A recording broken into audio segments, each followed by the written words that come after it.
ও যখন আমার সাথে এটা করার পর নর্মালি যেটা হলে যে কোনো প্রোটেকশন ছাড়া বা কিছু ছাড়া হলে। ওকে, আমার সঙ্গে যারা রয়েছেন তাদের সঙ্গে আমি একটু প্রথমেই পরিচয় হতে চাই। আমার সামনে যে রয়েছে আগে প্রথমে আপনি আপনার নামটা একটু বলুন। আমার নাম মাহিনুজ্জাহান মনিকা। মাহিনুজ্জাহান মনিকা। ওকে, আপনার নামটা একটু বলেন। আমার নাম হচ্ছে আরিফ বিল্লাহ রাফি। ওকে, আরিফ বিল্লাহ রাফি। প্রিয় শ্রোতা, আমরা আজকে দুজনকে এখানে পেয়েছি জীবনের গল্প বলার জন্য, এবং এতে দুজনের জীবনের গল্প কোন একটি জায়গায় গিয়ে এক হয়ে যাবে, কিন্তু আমরা মূলত এখানে মনিকাকে দিয়ে শুরু করতে চাই। তার আগে আমরা বেসিক কিছু বিষয় এখানে পরিষ্কার করব মনিকা এবং রাফি দুজনেরই। মনিকার বয়স এই মুহূর্তে কত? আমার এখন 17 চলছে। 17 চলছে। ওকে, পড়াশোনা করছেন আপনি? হ্যাঁ। ওকে, কিসে পড়ছেন? আমি এবার এইচএসসি এক্সাম দিয়েছি, মানে ওকে, এইচএসসি পাস ইন্টার পরীক্ষা আপনি দিয়েছেন? ওকে, ফাইনাল পরীক্ষা দিয়েছেন। আচ্ছা, রাফি রাফি কিসে পড়ছেন? আমি এবার ক্লাস 9-এ আছি। আমি আপনার মানে মাদ্রাসায় আর কি পড়ি। মাদ্রাসাতে পড়ছেন ক্লাস 9-এ? জি। আপনার বয়স এই মুহূর্তে? 23। রাফির বয়স 23, সে ক্লাস 9-এ পড়ছে মাদ্রাসাতে, এবং মনিকার বয়স 17, সে ইন্টার পরীক্ষা দিয়েছে ফাইনাল। কি হতে পারে এদের জীবনের গল্প? অ্যাজিম আপনি করতে থাকুন, কিন্তু একটা কথা আমি সবসময় বলবো যে জীবন নাটকের চেয়েও অনেক বেশি নাটকীয়, এবং কোনোভাবে অ্যাজিম করে আসলে বলা যায় না যে হোয়াট ইজ হ্যাপেনিং নেক্সট। সুতরাং সেই জায়গাটা থেকে অ্যাজিম করে আসলে কোনো লাভ নেই। এদের দুজনের জীবনের গল্পটা একটা জায়গায় মিলেছে, কিন্তু তার আগে একজনের জীবনের গল্প আমাকে এখানে রিভিল করতে হবে। মনিকা, আমরা আপনাকে দিয়ে শুরু করতে চাই। জি, বলুন। আমার লাইফ হিস্ট্রি, আমি খুব ছোটবেলা থেকে আমি খুব চঞ্চল ছিলাম। আমি যতটুকু বোঝার আগ পর্যন্ত, মানে যতটুকু আমি আমার বাবা মা বা আমার আত্মীয় স্বজনের কাছ থেকে শুনেছি, প্রচুর চঞ্চল ছিলাম। আমি যখন ক্লাস 2-তে পড়ি তখনও আমি এত ভালো কিছু একটা বুঝি না। আমি একা একা খেলতাম, আমার মানে বাইরে আমি খেলতাম, আমার ফ্যামিলির সাথে আমি অতটা ক্লোজ ছিলাম না কখনো। আচ্ছা। আব্বু আম্মুর সাথে বেড়াতে যাওয়া, ঘুরতে যাওয়া ছিল, বাট খুব কম। মানে আমি আমার বাবা মাকে একসঙ্গে খুব কম পেয়েছি।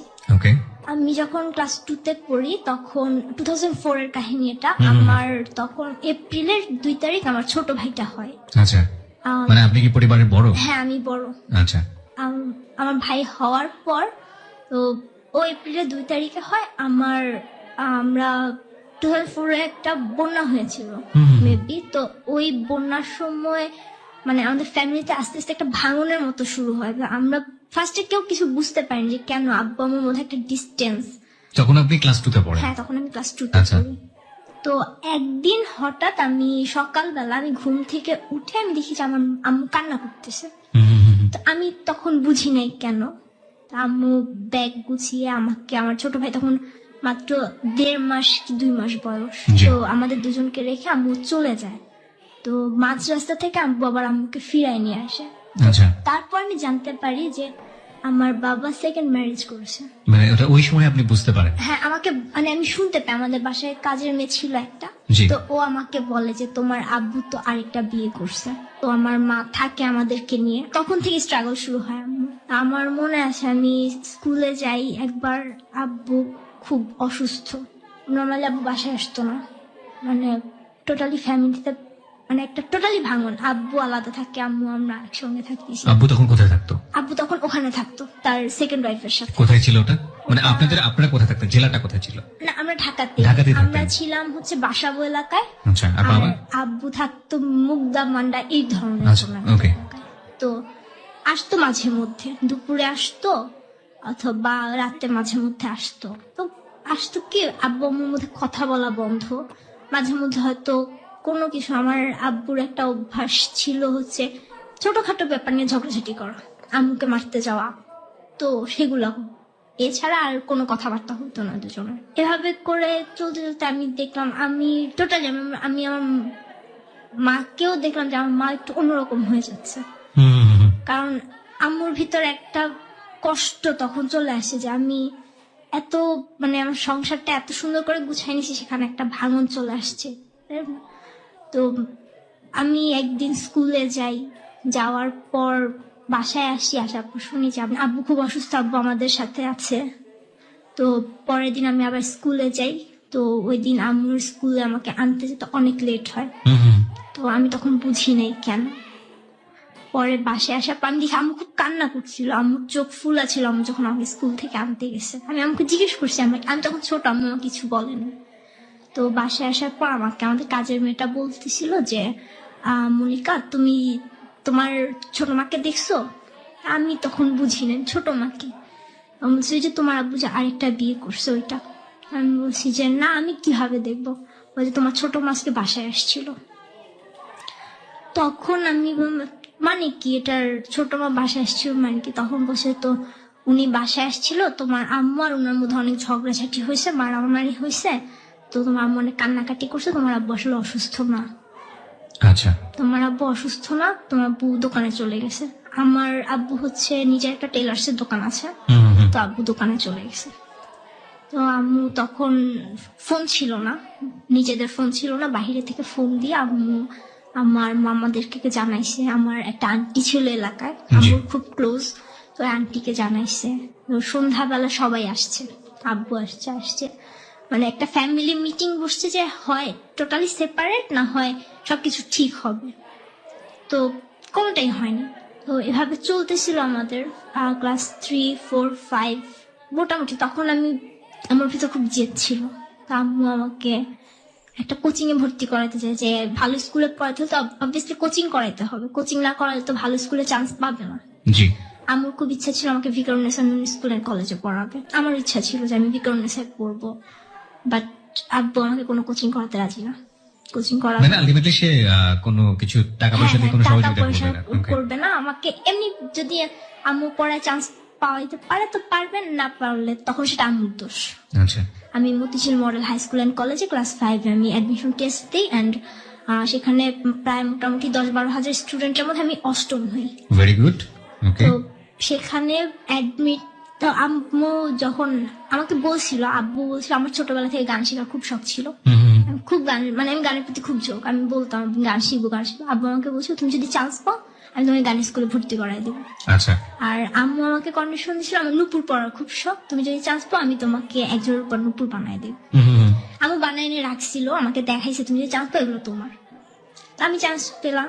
আম্মু, আমার মনে আছে আমি রেজাল্ট দেখতে আমি যাইনি, আমি ছোট, আম্মু গেছে, অনেক ভিড়। আম্মু রেজাল্ট দেখে এসে আম্মু নিজের হাতে নুপুর খুলে আমার পায়ে পড়াই দিছে। নুপুর খুলে মানে কি? মানে না, আম্মু আচ্ছা, নুপুর কিনে নিয়ে এসে নুপুর বানিয়ে এনে রেখেছিল, ওইগুলো আমাকে নিজের হাতে আচ্ছা পড়াই আচ্ছা দিছে। ওকে। তো আব্বুকে যখন জানাইছি, আব্বু যখন জানছে, আব্বু খুব খুশি হয়েছে যে হ্যাঁ পাইছেন। বাট আমি যখন বলছি আব্বু তোমাকে গানের স্কুলে ভর্তি করাবো না, আগে স্কুলে ভর্তি হও তারপরে করাবো। আব্বু খুশি হয়ে আমার তখন স্কুলে ভর্তি হওয়ার টাকা দিল, ভর্তি হলাম, ক্লাস স্টার্ট করলাম। আমাকে ভ্যানে দিল, কারণ মতিঝিল বাসাবো এত দূর আম্মুর আসা যাওয়া পসিবল না, ছোট ভাইটা, তো আমি আসা যাওয়া করি। বাট আব্বু আমাকে আর গানের স্কুলে ভর্তি করায়নি। ততদিন পর্যন্ত আপনার যে ছোট মা, মানে আপনার যে সৎ মা আমরা যেটা বলি, ওনার ঘরে কোনো বাচ্চা কাচ্চা হয়েছে? না, তখনও হয়নি। তখনও হয়নি। আচ্ছা, শুনি তারপর। তো তারপর হচ্ছে উনার একটা, মানে উনি অন্য একজনের সংসারে ছিলেন আগে, মানে ওনার জন্য ওটা সেকেন্ড বিয়ে? হ্যাঁ, ওনার জন্য এটা সেকেন্ড বিয়ে। ওনার ওইখানে আমার চেয়ে হয়তো 2-1 বছরের ছোট একটা ছেলে ছিল। আমি এটা অনেক পরে জানতে পারি। ওকে। দেন 6 যখন উঠি, 6 উঠার পর আমাকে একটা টিচারের কাছে দেওয়া হয়। আমি অল সাবজেক্ট, আমাদের বাসার পাশে একটা ম্যাডাম ছিল, উনি পড়াইতো, আমি ওনার কাছে, আম্মু আমাকে ভর্তি করায় দেয়। কত ছিল বেতন আমার ঠিক মনে নেই এই মুহূর্তে। তো আমি পড়ি, ওনার কাছে যাই, পড়ি। তা আম্মু তখন টোটালি টিউশনিতে ইনভলভ, প্রচুর পরিমাণে। আম্মু সকাল থেকে, আপনাদের সংসার চলছে? হ্যাঁ, সকাল থেকে রাত পর্যন্ত। এর মধ্যে মানে আমি 6 উঠার পর থেকে আমি দেখতে পেলাম যে আব্বু যে 3,000 টাকা দেওয়ার কথা ছিল সে টাকাও দিচ্ছে না, টোটালি 2,000 বা 2,500 টাকা, তাও ওই যে ভেঙে ভেঙে, ফুলফিল না। তো আম্মুর টাকা দেখা যায় আম্মু আমাদের জন্য কিছু জমাবে। আম্মু খুব চিন্তা ছিল যে আমার ভাইয়ের চেয়ে বেশি আমাকে নিয়ে যায়, আমার তো মেয়েটাকে তো দেখতে হবে। ছেলে তো ছেলের কিছু হইলে কখনো সমাজে কোনো চোখ পড়বে না, বাট মেয়ের জন্য তো আমার কিছু করতে হবে, মেয়ের ভবিষ্যৎ তো অন্ধকার। আম্মু অল্প অল্প করে আমার জন্য টাকা জমাইতো।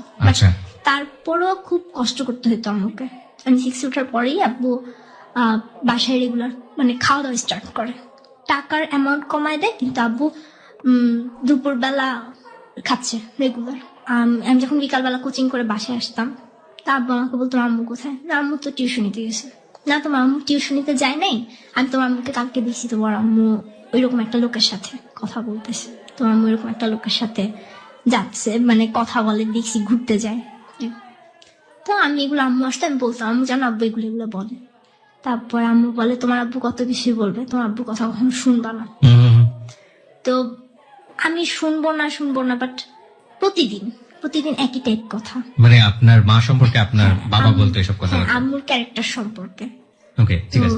তারপর আমার মাথায় ঢুকে যায়, আমার বলে যে তোমার মা এরকম করে, তুমিও দেখায় দাও। তো তুমিও দেখাই দাও? হ্যাঁ, তুমিও দেখা যাও, তুমিও তারই মেয়ে, তুমি পারো। তোমার মা যদি এগুলো করতে পারে তুমিও পারো, তুমি তো ভালো, তোমার মার সঙ্গ তোমাকে দিতেছে না, তোমার মা তোমাদেরকে ঠিকভাবে যত্ন করতেছে। এটা আপনার বাবা আপনাকে বলতো? হ্যাঁ, আমার বাবা আমাকে বলতো এরকম। রোজার কয়েকদিন আগে আমি একটা ছেলের সাথে, মানে একটা ছেলে আমার সাথে প্রায় ঘুরতো, আমি ভ্যানে আসা যাওয়া করতাম। আমাদের এলাকার একটা ছেলে ছিল, তো ওই ছেলেটা তখন ক্লাস 10-এ পড়ে, আমি 6 or 10-এ। তো ওর নাম ছিল হচ্ছে রায়হান। তো আমাকে মানে লেটার পাঠাইতো, আমি কিছু বুঝতাম না, আমি কখনো খুলে পড়েও দেখিনি যে কি পাঠায়। ছেলেটা কি আপনাদের এলাকাতে থাকতো নাকি? হ্যাঁ, আমাদের এলাকায় থাকতো। আমি জাস্ট উপরে আই লাভ ইউ লেখা দেখে আমি জাস্ট টোটালি কাগজটা ছিঁড়ে একদম কুচি কুচি করে আমি ওই মেয়েটার হাত দিয়েছি। আমি বলছি, যে তোমাকে দিছে তাকে দিয়ে ফেরত দিয়ে আসো। তো ও বলে কি আমি পারবো না। আমি বলছি, না তুমি নিয়ে আসছো, এখন তোমারই দিতে হবে। পরে ও নিয়ে গিয়ে ওই ছেলেটার হাতে কাগজ দিয়ে আসছে। তো দেওয়ার পর ও আমি দেখি যে ছেলেটা কান্না করতেছে। আমার মাথায় তখন আব্বুর ওই কথাটা চলে আসছে যে আমাকেও দেখাইতে হবে, আমিও একটা ছেলের সাথে মিশবো। তো আমি কথা ফার্স্টে বলতে চাইনি, তো ওই মেয়েটাকে ডাক দিছে, ডাক দিয়ে বলতেছে একটু ওকে বলো, আমি একটু ওর সাথে কথা বলবো। কান্না করতেছে। তো পরে আমি ফিরে তাকালাম যে হ্যাঁ কি হয়েছে। তো বলতেছে যে দেখো, তুমি আমাকে লাভ করো কি করো না আমি জানি না, বাট আমি তোমাকে লাভ করি। আমি জিজ্ঞেস করলাম, দেখেন আমি এসবের কিছুই বুঝি না, ছেলেটা প্রতিদিন এরকম ডিস্টার্ব করতেছে, আসতে যেতে, আমি ভ্যানে আসা যাওয়া করি, আমার সাথে আপুরা আসে। তো ওরা আমাকে বলতো এই ছেলেটা প্রত্যেকদিন দেখে দাঁড়িয়ে থাকে, সমস্যা কি? আমি চিনি না, কারণ আমি জানি আমি যদি ওদের কাছে বলি, আমি স্কুলে যদি ব্যাপারটা একটু কথা ছড়ায়, আমি স্কুলে অনেক দুষ্টামি করতাম। আচ্ছা। তো তখন দেখা যাবে আমি হয়তো মানে মেয়েরা সবাই আমাকে ভালো জানে, আমাকে এখন সবাই খারাপ বলতে পারে যে এতটুকু মেয়েও আবার ছেলেদের সাথে মিশে। তো আমি বলিনি। পরে একদিন ওই ছেলেটা আবার আমাকে একটা লেটার পাঠায়। তো আপু বলতেছে, ও আমার সাথে যে মেয়েটা ছিল ছোট পিঠা, ও আমাকে বলছে আপু তুমি এটা পড়ে দেখো। আচ্ছা। তুমি এটা ছিল না, তুমি পড়ে দেখো। আমি পড়লাম, আমার ঠিক মনে নেই কি লেখা ছিল, জাস্ট এতটুকু প্রত্যেক লাইনে লাইনে আই লাভ ইউ কথাটা ছিল। আচ্ছা। প্রত্যেক একটা কথার পর আই লাভ ইউ লেখা। তো পরে আমি একটা ছোট্ট একটা কাগজ নিলাম, নিয়ে আমিও এখানে আই লাভ ইউ লিখে আমি ওই মেয়েটাকে দিয়ে পাঠিয়ে দিলাম, দিয়ে আসো। এটা কি আপনি বুঝে করেছিলেন নাকি এমনিতে? না বুঝে, এমনি। ওকে। তো দিলাম, দেওয়ার পর তো খুব খুশি ছেলেটা। তো রিলেশন কি, আমি কোচিং এ যাই আসি বা স্কুলে যাই আসি, আমি যখন স্কুল থেকে বাসায় ফিরিও তখন স্কুলে যাওয়ার টাইম ওর রাস্তায় থাকে, দেখা হয়। আমি যখন কোচিং থেকে বাসায় ফিরি তখন ওর স্কুল ছুটি হয়, দাঁড়ায় থাকে, দেখা হয়। তো কথা কি, হ্যাঁ তোমার আজকে স্কুলে কি কি হয়েছে, তুমি আজকে সারাদিন কি কি করছো, এই 5-10 মিনিট এরকমই রাস্তায় আমাদের গলিতে এরকম কথা। তো এর মধ্যে আমার ফ্যামিলি কিছুই টের পায়নি, কিছুই না। আমাদের এভাবে রিলেশন 1.5 মাস ছিল। তো রোজার প্রায় শেষের দিকে আমার ঈদের, হ্যাঁ ও আমাকে বলছিল যে তোমার কি কোনো লাল কালারের ড্রেস আছে? আমি বলছি হ্যাঁ আছে। বলছিল আমি তোমাকে একটা রিকোয়েস্ট করবো, রাখবা? আমি বলছি হ্যাঁ বলো। তো বলছিল যে তুমি এবার ঈদে একটা সিঁদুর লাল কালারের একটা ড্রেস বানাবা। তো আমি আমার আব্বুকে বলি, কারণ নর্মালি আমি ছোটবেলায় ড্রেস আম্মু কিনে দিত, আর যখন একটু বড় হয়েছে আব্বুই বিভিন্ন ডিজাইন করে, যেহেতু আব্বু নিজের দোকান টেলার্সের, আব্বু বানাই দিত ড্রেস। তো আমি আব্বুকে বলছি আব্বু আমাকে ফুল রেড কালারের একটা সিঁদুর লাল রঙের আমাকে একটা ড্রেস বানাই দিবা। ডিজাইন বলে দিছে, আব্বু আমার জন্য কাপড় কিনে বানায়ও ফেলছে। তো রোজার প্রায় শেষের দিকে ও আমাকে একদিন হঠাৎ করে, আমাদের বাসা ছিল পাশাপাশি বিল্ডিং, তো ওদের বাসার সিঁড়িঘরে যে ভেন্টিলেটর আছে সেটা থেকে আমাদের বাসার রুম দেখা যেত। আচ্ছা। আমাকে একদিন ভেন্টিলেটর এসে ইফতারের আধা ঘন্টা কি 1 ঘন্টা আগে আমাকে ডেকে বলতেছে যে মনিকা একটু নিচে আসো, কথা আছে তোমার সাথে আমার। তো আমি গেছি, হ্যাঁ বলো কি হয়েছে। তো আমাকে বলতেছে দেখো তোমার সাথে আমার রিলেশনটা রাখা সম্ভব হইতেছে না, তুমি ইফতার পর তুমি তোমার আম্মুকে কথাটা বলে দিও। তো আমি বুঝিনি, আমি ভাবছি হ্যাঁ রিলেশন রাখা পসিবল কি, আমি আম্মুকে কি বলবো, যে এরকম বলবা যে আম্মু আমি একটা ছেলেকে পছন্দ করি। তো আমাকে ঠিক যেভাবে বলছে, আমি ইফতারের পর আব্বু চলে গেছে দোকানে, আমার ভাই তো ছোট। আমি ঠিক বুঝতে পারিনি, এখানে আপনাকে একটু থামাচ্ছি। আপনাদের রিলেশন যদি রাখা পসিবল নাই হয়, সেটা মাকে কেন বলতে হবে? হ্যাঁ সেটা আমিও তখন বুঝি নাই, আমি জিজ্ঞেসও করিনি যে কেন। আমাকে বলছে তুমি ওর আম্মুকে সাথে আপনার বলে বয়সের ডিফারেন্স কত ছিল? 4 বছরের। 4 বছরে। ও বলছে আপনার মাকে বলার জন্য। হ্যাঁ, আম্মুকে বলে দিতে। Very interesting. ওকে, বলুন তারপরে। তো আমি ইফতারের পর আমি আম্মুকে বললাম যে আম্মু এরকম ওই বাসায় থাকে একটা ছেলে, ওর নাম হচ্ছে রায়হান, আমি ওকে পছন্দ করি। আমার মনে আছে আম্মু শুয়েছিল, আম্মু শরীরটা একটু খারাপ ছিল ইফতারের পর। তা আম্মু উঠে বসে গেছে, কি হয়েছে তুমি কি বললা? পর আমি আবার বললাম আমি এরকম একটা ছেলেকে পছন্দ করি। তো মনে আছে আমার মা আমাকে কখনো মারেনি, ওই দিন ফার্স্ট আম্মু আমাকে আমার গালে একটা চড় মারে। আমি খুব- রায়হান আপনাকে এটাই বলতে বলেছে? হ্যাঁ, এটাই বলতে বলছি যে তুমি আমাকে এটা বলবা। আচ্ছা, তো পসিবল না তাহলে এটা কোত্থেকে আসলো? রিলেশনশিপ আপনি পছন্দ করেন ছেলেটাকে, সেটা আপনার মাকে বলতে বলছে, হ্যাঁ, তারপরও বলছে যে ও রিলেশনটা রাখবে না। এটা কি না বললে রাখবে না নাকি এমনিতেই না, রাখবে না? ওর কথা হচ্ছে আমি তোমার সাথে রিলেশনটা রাখতে পারবো না, এজন্য তুমি তোমার আম্মুকে বলে দিবা যে আম্মু আমি ওকে পছন্দ করি। ব্যাপারটা কেমন হয়ে গেল না? হ্যাঁ, আমার কাছে এখন মনে হয় যে আসলে এটা কেন ছিল, আমি যখন বুঝতে শিখছি তখন মনে হয় যে কেন ছিল, বাট আমার মাথায় তখন কোনো কোশ্চেন আসেনি। আমি যদি তখন- নাই থাকে তাহলে কেন মাকে হ্যাঁ, বলবো? তখন আমি এসবের কিছুই বুঝি না টোটালি। ও আমাকে যা বলে আমি তাই করি। আমাদের মধ্যে লেটার দেয়া নেওয়া হতো, ও আমাকে যা বলতো আমি ওকে তাই লিখতাম। মানে উল্টোটা করে দিতেন নাকি? মানে ও আমাকে আমি যেটা তোমাকে ভালোবাসি, আমিও তোমাকে ভালোবাসি, এটাই। তুমি দেখতে চাঁদের মতো, তুমিও দেখতে চাঁদের মতো, ব্যাপারটা এরকম ছিল। ওরকমই ছিল। Okay, বুঝতে পেরেছি। তো যাই হোক, বললো তারপর। তো এরপর আম্মু আমাদের বিল্ডিং এ আমরা থাকতাম 5 তলা, আমাদের 4 তলা একটা আন্টি ছিল, তো আম্মু ওনার সাথে খুব ক্লোজ।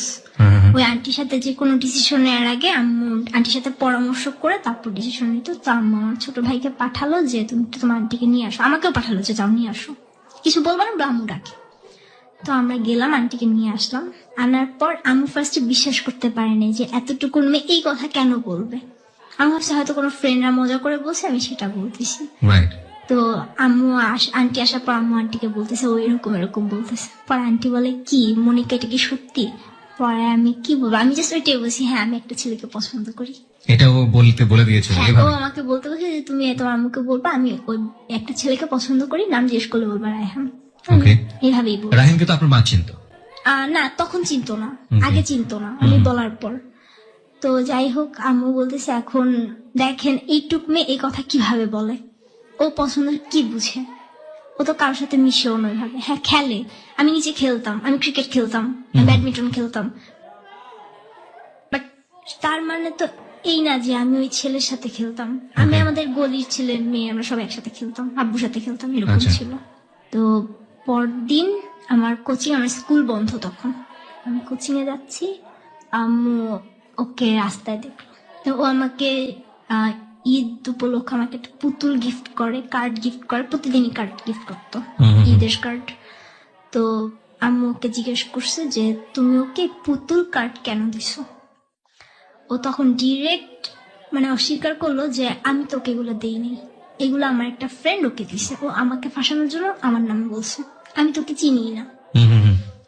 তো আমি একটু দূরে ছিলাম, আমি কথাগুলো শুনি, আমার খুব কান্না পায় যে ও আমাকে কার্ডগুলো পুতুল দিয়ে আমাকে বলছে তুমি তোমার ফ্রেন্ডের নাম বলবা একটা। আমি আমার ফ্রেন্ডের নাম এসে বলছি, আম্মু ওর ভাই আসছে, ওর ভাইগুলো নিয়ে আসছে, ওর সব ফ্রেন্ডদের জন্য ও আমাকে একটা দিছে। ও কার্ড কিনতে পছন্দ করে, কার্ড দিতে পছন্দ করে, তাই আমাকে প্রতিদিন কার্ড দেয়। তো আমার খুব কান্না পায়, যে আমি রাস্তায় কান্না করে দিই অনেক, যে আমি কেন এগুলো করতেছে কেন, আমি তো কিছুই করিনি। তারপর আম্মু এসে আম্মু আমাকে খুব বকাবকি করে।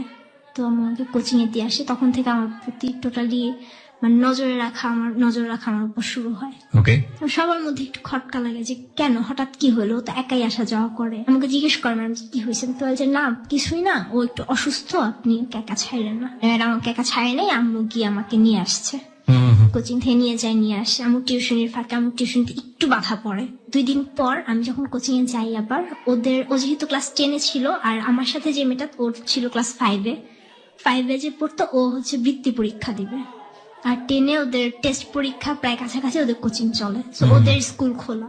তো ও রায়হান ও পৃথার কাছে চিঠি দিছে একটা, দিয়ে বলছে তুমি এটা তোমার মনিকা আপুকে দিবা। ও আমাকে দেয়, আমার খুব রাগ উঠে যায় যে ও তো আমাকে চিনে না, কেন দিবে এটা। ও আমাকে বললো যে আপু তুমি এটা পড়ে দেখো। তো আমি খুললাম, পড়লাম, ওখানে লেখা ছিল যে মনিকা আমি সরি, আমার কোনো উপায় ছিল না, তুমি আমাকে ভুল বুঝো না, আমি তোমাকে সত্যি লাভ করি, তোমাকে না পেলে আমি সুইসাইড করবো। তখন আমি একটা নতুন ওয়ার্ড পেলাম, সুইসাইড জিনিসটা কি। চিন্তা করতেছি আমি সুইসাইড জিনিসটাকে ম্যাডামকে জিজ্ঞেস করবো, তো আমার Okay. সামনে মেয়েটা বসা ছিল, আমি ওর সামনে চিঠিটা পড়ি। তো ও বলতেছি কি হয়েছে, আমি বলছি এটা মানে আমি বুঝতেছি না। তখন ও বললো আপু সুইসাইড মানে আত্মহত্যা। এবার আত্মহত্যা, আমি জানি সুইসাইড অর্থ আত্মহত্যা, বাট এটা কিভাবে করে। তখন ও আমাকে বললো যে মানে ধরো ওই যে আমরা শুনি না বা টিভিতে দেখি না, একটা ছেলে একটা মেয়ের জন্য মানে ছাদ থেকে লাফ দিতেছে বা বিষ খেয়ে ফেলতেছে, গলায় ফাঁসি দিতেছে, ওইগুলো। আমরা ও আচ্ছা, তা আমি ওর কথা সত্যি ধরে নিলাম। আমি কিছুই বুঝি না, ও যেটা বলতেছে আমি সেটাই ট্রু ধরতেছি। তো আমাকে চিঠিতে লাস্টে লিখছিল যে আগামীকালকে আমি তোমার জন্য সকালবেলা 9:30 10টার দিকে ওয়েট করব, তুমি বাসার থেকে বের হয়ে চলে এসো। আচ্ছা, এটা রায়হান আপনাকে বলছে। হ্যাঁ। আর আপনার মাকে যখন আপনি ধরনের কথা বললেন যে আমি রায়হানকে পছন্দ করি, আপনার মা আপনার সঙ্গে খারাপ ব্যবহার করলো, কিন্তু এই পছন্দের ব্যাপারটা কি, কেন হয়, এই জাতীয় জিনিসপত্র জানা বোঝানো বা এরকম কোনো কিছু কি করেছিল মা? হ্যাঁ, আম্মু আমাকে বলছে দেখো তুমি এখন অনেক ছোট, একটা ছেলেকে তুমি কিভাবে পছন্দ করো, তুমি কি পছন্দ করো আমাকে একটু সেটা বলো। আমি কিছুই বলতে পারি না, আমি ওকে পছন্দ করি, কি পছন্দ করো আমাকে সেটা বলো। আমি কিছুই বলতে পারিনি, কারণ আমি তো টোটালি ব্যাপারটার সাথে পরিচিত না। পুরো বিষয়টা কি বুঝিয়েছিল তখন যে মানুষের মধ্যে লাভ জিনিসটা কি, না, তখন প্রেম জিনিসটা এভাবে কি? কিছু বলেনি, আমাকে বলছে দেখো তোমার এখনো বোঝার বয়স হয়নি, তুমি আরো বড় হও তখন তুমি বুঝতে পারবা। This is a very very big fault in our society, ফ্যামিলিতে। যদি কোনো সন্তান কোনো সন্তান যে বয়সেরই হোক না কেন, তারা যদি এই ধরনের কোয়েশ্চেন কখনো রেজ করে এবং একই সাথে যদি কোনো সিচুয়েশনে পড়ে যায়, সেটা ইভেনচুয়ালি কোনো ঘটনার দ্বারা হোক কিংবা আকস্মিক ভাবেই হোক না কেন, তখন এই যে আমরা যে কথাগুলো বলি যে আরো বড় হও, তোমার এটা বুঝতে আরো সময় লাগবে, এটা ওদেরকে আরো বেশি কিউরিয়াস করে, আরো বেশি কৌতূহল করে যে কি এমন জিনিস এটার জন্য আমাকে বড় হতে হবে। তার চেয়ে বরং ওই বিষয়টা ওদেরকে খুব ভালো করে বলে দেওয়া যে এটার জন্য একটা বয়স থাকে, তুমি এই বয়সে গেলে এই জিনিসটা বুঝতে পারবে, এটার জন্য এই জিনিসটা হয়, এটার জন্য শারীরিক ব্যাপারটা এরকম, মানসিক ব্যাপারটা এরকম, এভাবে সংসার হয়, এভাবে দুজন মানুষের মধ্যে বন্ডেজ তৈরি হয়। দুই একটা এক্সাম্পল তৈরি করা, ওর সারাউন্ডিং ও যে জিনিসগুলো ভালো বুঝে সেগুলোর মধ্যে থেকে দুই একটা এক্সাম্পল বের করা, এই জিনিসটা যদি খুব ক্লিয়ারলি ওদেরকে বুঝিয়ে দেওয়া যায় তাহলে কিন্তু এই কমপ্লেক্সিটিটা তৈরি হয় না। যাই হোক, আমরা একটু শুনি তারপর। হ্যাঁ, তারপর আমি চলে আসতে বলেছে আপনাকে? হ্যাঁ, আমাকে চলে আসতে বলে। তো আমি পরদিন আমাকে আবার এটা বলে যে তুমি এটা তোমার আম্মুকে বলো না। তো আমি ঠিক আছে আম্মুকে বলবো না। তো ওই দিন আমার ইফতারের সময় আম্মু আব্বুর সাথে তো কথা বলেই না, ওই দিন অনেক বছর পর আম্মু আব্বুর সাথে কথা বলে শুধু আমার জন্য। ওকে, চলে আসা বলতে আপনি কিছু বুঝতে পেরেছেন? চলে যাওয়া না, বলতে কি? চলে আসা মানে ও বলতেছে তুমি বাসা থেকে বের হয়ে আসবা, আমরা ঘুরবো। আমি জাস্ট ধরে নিছি যে হ্যাঁ আমি যাবো, হয়তো দেখা করতে হবে এরকম কিছু, আচ্ছা। আমি এরকম ধরে নিই। তো ও আম্মু আব্বুর সাথে ওই দিন ইফতারের সময় কথা বলো, আমি তখন আব্বুর সাথে ইফতার করতাম, কারণ যেহেতু আব্বু আম্মুর মধ্যে কোনো বন্ডেজ নাই তখন। ওকে, তো আম্মু আলাদা ইফতার করছে, আমি আব্বুর সাথে করি বা আমি মাঝে মধ্যে আম্মুর সাথে করি। তো আম্মু আমাকে ছোটবেলা থেকে যে তোমার আব্বুকে কষ্ট দেয় মানে আপনারা সবাই মিলে একসাথে থাকতেন? মানে ছোট মা ফ্যামিলিতে থাকতেন? না না না, ছোট মা কোথায় থাকতো? আলাদা আলাদা কোথায় সেটা? মুগদাতেই। মুখে থাকতো, কারণ বাবা আপনাদের এখানে আসতে ইফতার করার জন্য? হ্যাঁ, ইফতার করতো আমাদের এখানে। আচ্ছা, রাতের বেলা থাকতেন উনি? না, রাতে থাকতাম না, থাকতেন না, ঠিক আছে। খুব কম, মাঝে মধ্যে। তখন আপনার মার সঙ্গে ডিভোর্স হয়নি? না, ডিভোর্স হয়নি। ওকে, তো তারপর আমি ইফতার করছি, এর মধ্যে আম্মু হঠাৎ করে আব্বুকে এসে বলতেছে তোমার মেয়ে তো একটা ছেলেকে পছন্দ করে। তা বলতেছে ছেলেকে পছন্দ করে মানে কি? বলতেছে ওই বাসায় থাকে এরকম একটা ছেলে, ক্লাস 10-এ পড়ে, ওই ছেলে নাকি তোমার মেয়ের সাথে ছেলের সম্পর্ক। তো আব্বু ভালো মতো কিছু শোনার আগে আব্বু আমাকে অনেক জোরে একটা চড় মারে, এটা আমার মাথায় লাগে। And মাথায় লাগার পর কিছুদিন পর থেকে আমি সাফার করতে শুরু করেছি, আমার চোখে একটু। আমি ঠিক বুঝলাম না, বাবাই তো আপনাকে ইন্সপায়ার করলো হ্যাঁ, এসব জায়গাতে যাওয়ার জন্য? বাবা ইন্সপায়ার করেছে, বাট তার টার্গেট ছিল সে আমার মাকে আমার কাছে ছোট করবে, সে ফ্যামিলির কাছে আমার মার দোষ দিবে যে আমার মা আমাদেরকে রেখে টিউশনি করে তাই আমরা খারাপ হয়ে গেছি। আচ্ছা, বাবা চল মারলো, তারপর? তো মারার পর আমি খুব কান্না করি। ইফতার আমি রোজা ছিলাম, বাট আমার ওইভাবে আমি ইফতার করা হয়নি। তারপর মানে টোটালি আমি খুব আমি বললাম আমি চঞ্চল ছিলাম ছোটবেলায়, আমি তখন থেকে আস্তে আস্তে খুব চুপচাপ হয়ে যাওয়া। বাবাকে আমি আগে থেকেও ভয় পেতাম, বাট তখন আরো বেশি ভয়। তো পরদিন ও আমাকে সকালবেলা আম্মু মনে আছে আমি 7টা বাজে টিউশনিতে যেত, 6টা-7টার সময়। তো আম্মু 7টার দিকে মেবি টিউশনিতে গেছে। তো আমাকে ওদের ভেন্টিলেটর থেকে আমাকে বলছে তুমি তোমার একটা ড্রেস নিয়ে ব্যাগে করে তুমি নিচে নামো। আমার ভাই তখন খুব ছোট, আমি 6-এ পড়ি, ও ওর 3 কি 4 বছর বয়স তখন মাত্র। আচ্ছা তো আমি ওর কথা মতো আমি একটা ড্রেস ব্যাগে নিয়ে আমি নিচে নামছি। আমাকে বলছে যে তোমার বাসায় ডায়েরি আছে না? আমি বলছি হ্যাঁ আছে। তুমি ওইখানে লিখে রেখে আসো যে তুমি 3-4 দিনের জন্য কোথাও যাইতেছো, তুমি আসবা না বাসায়। আমি ওর কথা মতো ডায়েরিতে ওটা লিখে রেখে আমি চলে যাই। আমার ভাইটা খুব কান্না করে, আমার এখন মনে হয় খুব খারাপ লাগে। আমার এতটুকুন ভাই প্রচুর কান্না করে, আমাকে গেট থেকে বের হতে দেয় না। ও কিভাবে বোঝে যে আপনি কোথাও যাচ্ছেন? আমি খুব তাড়াহুড়া করে বের হইতেছিল প্রচুর। ও আমার কাছে, কারণ ও যখন কাজের মেয়ে পাঠায় দেয় ও তো আমার কাছেই থাকে সবসময়। আমরা দুজন একসঙ্গে থাকি, যত যাই হোক আমরা খেলি দুষ্টামি করি, ওকে আমার সাথে রাখা। তো আমি আম্মু বাসায় নাই, আমি এত সকালবেলা বের হয়ে যেতে, মানে ছোট মানুষ একা ভয় পায় এরকম আর কি। ও খুব কান্না করছে, তো আমি ওকে চকলেট দিয়ে কয়েকটা আমি বের হয়ে চলে গেছি। খুব প্রচুর কান্না করতেছিল। তো আবার আমাদের 4তলার আন্টিকে বলে ব্যাপারটা, আন্টি আপু কই জানি চলে গেছে, বের হয়ে গেছে। ওই বাসার যে একটা ছেলে আছে আপুকে ডাক দিছে, ও তখন কথা বলতে পারে ভালোভাবেই। তো আমি তো গেছি, যাওয়ার পর ওর সাথে আমার যত লেটার গুলো নেওয়া হইতো অনেক লেটার হয়ে গেছিল, মানে আমার বাসায় লুকায় রাখার মতো জায়গা ছিল না। ও আমাকে বলছিল যে তুমি এগুলো ছিঁড়ে ফেলো। আমি ওর সামনে রাস্তায় ওর দিয়ে সব লেটার গুলো ছিঁড়ে ফেলছিলাম, বাট ও আমার দিয়ে একটা লেটারও ছিঁড়ে নেই। ওগুলো সব ওর স্কুল ব্যাগে ছিল। ও আমাকে বের হতে বলে, আমি তো আমার ব্যাগ নিয়ে, ওর কোনো ডকুমেন্টস আমার কাছে নাই, জাস্ট পুতুল আর কার্ড গুলো ছাড়া। ওইগুলো আম্মু আমার মনে আছে ওয়ার্ড্রোবের পিছনে ফেলে দিছিল, আমি যেন উঠাইতে না পারি, দেখতে না পারি। আর ওর স্কুল ব্যাগটা সোফার উপর ফেলে রেখে চলে আসে। স্কুল ব্যাগে আমার সব লেটার গুলো ছিল। এসে তারপর আমাকে বলে যে চলো। আমি কোথায় যাবো? বলছি হ্যাঁ ঘুরতে যাবো। তুমি ড্রেস আনতে বলছো কেন? বলছে আমরা বাসা থেকে বের হয়ে গেছি, আমাদের রিলেশন যদি না মানে তাহলে আমরা বাসায় ফিরবো না। তো আমি ব্যাপারটা আমি তখন কিছুই বুঝিনি। হ্যাঁ আমি যাই, কি হয়েছে? আমি তখন টিভি দেখি, নাটক দেখি। হ্যাঁ টিভি তো নাটক সিনেমা তো হয়, এরকম যায় ছেলে মেয়ে একসঙ্গে যায়, পরে বাবা মা মেনে নেয়, তারপর আমরা মানে আবার ছেলে মেয়ে ফিরে আসে। আমি ওইভাবে ধরে নিছি সেরকমই কিছু একটা। তো পরে গেলাম, ঘুরলাম সারাদিন। ওর ফ্রেন্ডের কাছ থেকে 1,000 টাকা ম্যানেজ করলো, ওর একটা ফ্রেন্ড আসলো সাথে, আমরা 3 জন সারাদিন ঘুরলাম। ওর একটা MP4 প্লেয়ার ছিল তখন, তো এটা বিক্রি করার জন্য অনেক ট্রাই করলো, বাট বিক্রি করতে পারেনি। আমরা অনেক জায়গায় গেলাম, পুরো এলাকা মুহূর্তের মধ্যে এলাকা ছড়াই গেল যে মনিকা আর রায়হান নাই হয়ে গেছে, ওরা দুজন বাসা থেকে বের হয়ে গেছে। আমি তখন টোটালি ব্যাপারটা কিছুই বুঝি না। ও ক্লাস 10-এ পড়ে, ও মোটামুটি ভালো মতোই বুঝে। তো পরে আমরা এরকম সারাদিন ঘোরাঘুরি করলাম। তো সন্ধ্যার দিকে খুব খোঁজ করা হচ্ছে। আমার মেজো মামির এক ভাই আছে, উনি পুলিশে আছে একটা পদে, আমি যাই না ঠিক কোন ইয়েতে। তো ওনাদেরকে খবর দিল, পরিচিত যারা আছে পুলিশ অনেকজনকে খবর দেওয়া হলো।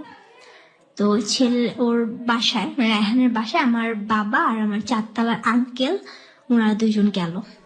যাওয়ার পর মেইনলি কালার হওয়ার কথা ছিল ছেলেটার, বাট কালার হলাম আমি, জাস্ট ওই লেটার গুলোর জন্য। মানে লেটার গুলো ওর বাসায় পাওয়া গেল? হ্যাঁ লেটার গুলো ওর বাবা ওর ব্যাগ চেক করে লেটার গুলো পাইছে। এখানে একটু থামাচ্ছি আপনাকে। তখন কি আপনি বাড়িতে চলে এসেছেন নাকি তখন? না তখন আমরা বাইরে, পরবর্তীতে আপনি শুনেছেন জিনিসগুলো? আমি তখন জানি সব, আমি তখন বুঝতেছি মানে যে, কিন্তু আপনি তো যখন বাইরে আছেন। হ্যাঁ তখন আমি জানি না যে লেটার কি হচ্ছে না কি হচ্ছে। পরবর্তীতে শুনেছেন? ওই লেটার গুলো দ্বারা আমি খারাপ হয়ে গেলাম টোটালি। কালার, আমার বাবার একটা স্বভাব হচ্ছে নর্মালি ছেলে মেয়ে কিছু করলে বাবা মারা যায় ধামা চাপা দিতে। আমার বাবা সেটা খুব ভালোভাবে প্রচার করে, টোটালি এলাকায় প্রচার করে আমার বাবা নিজেই। তো আমরা তো ঘুরলাম, সন্ধ্যার দিকে ওর বাসায় ফোন দিল। তো ওর তখন সেট ছিল, নিজের মোবাইল সেট ছিল, ও বাসায় ফোন দিল।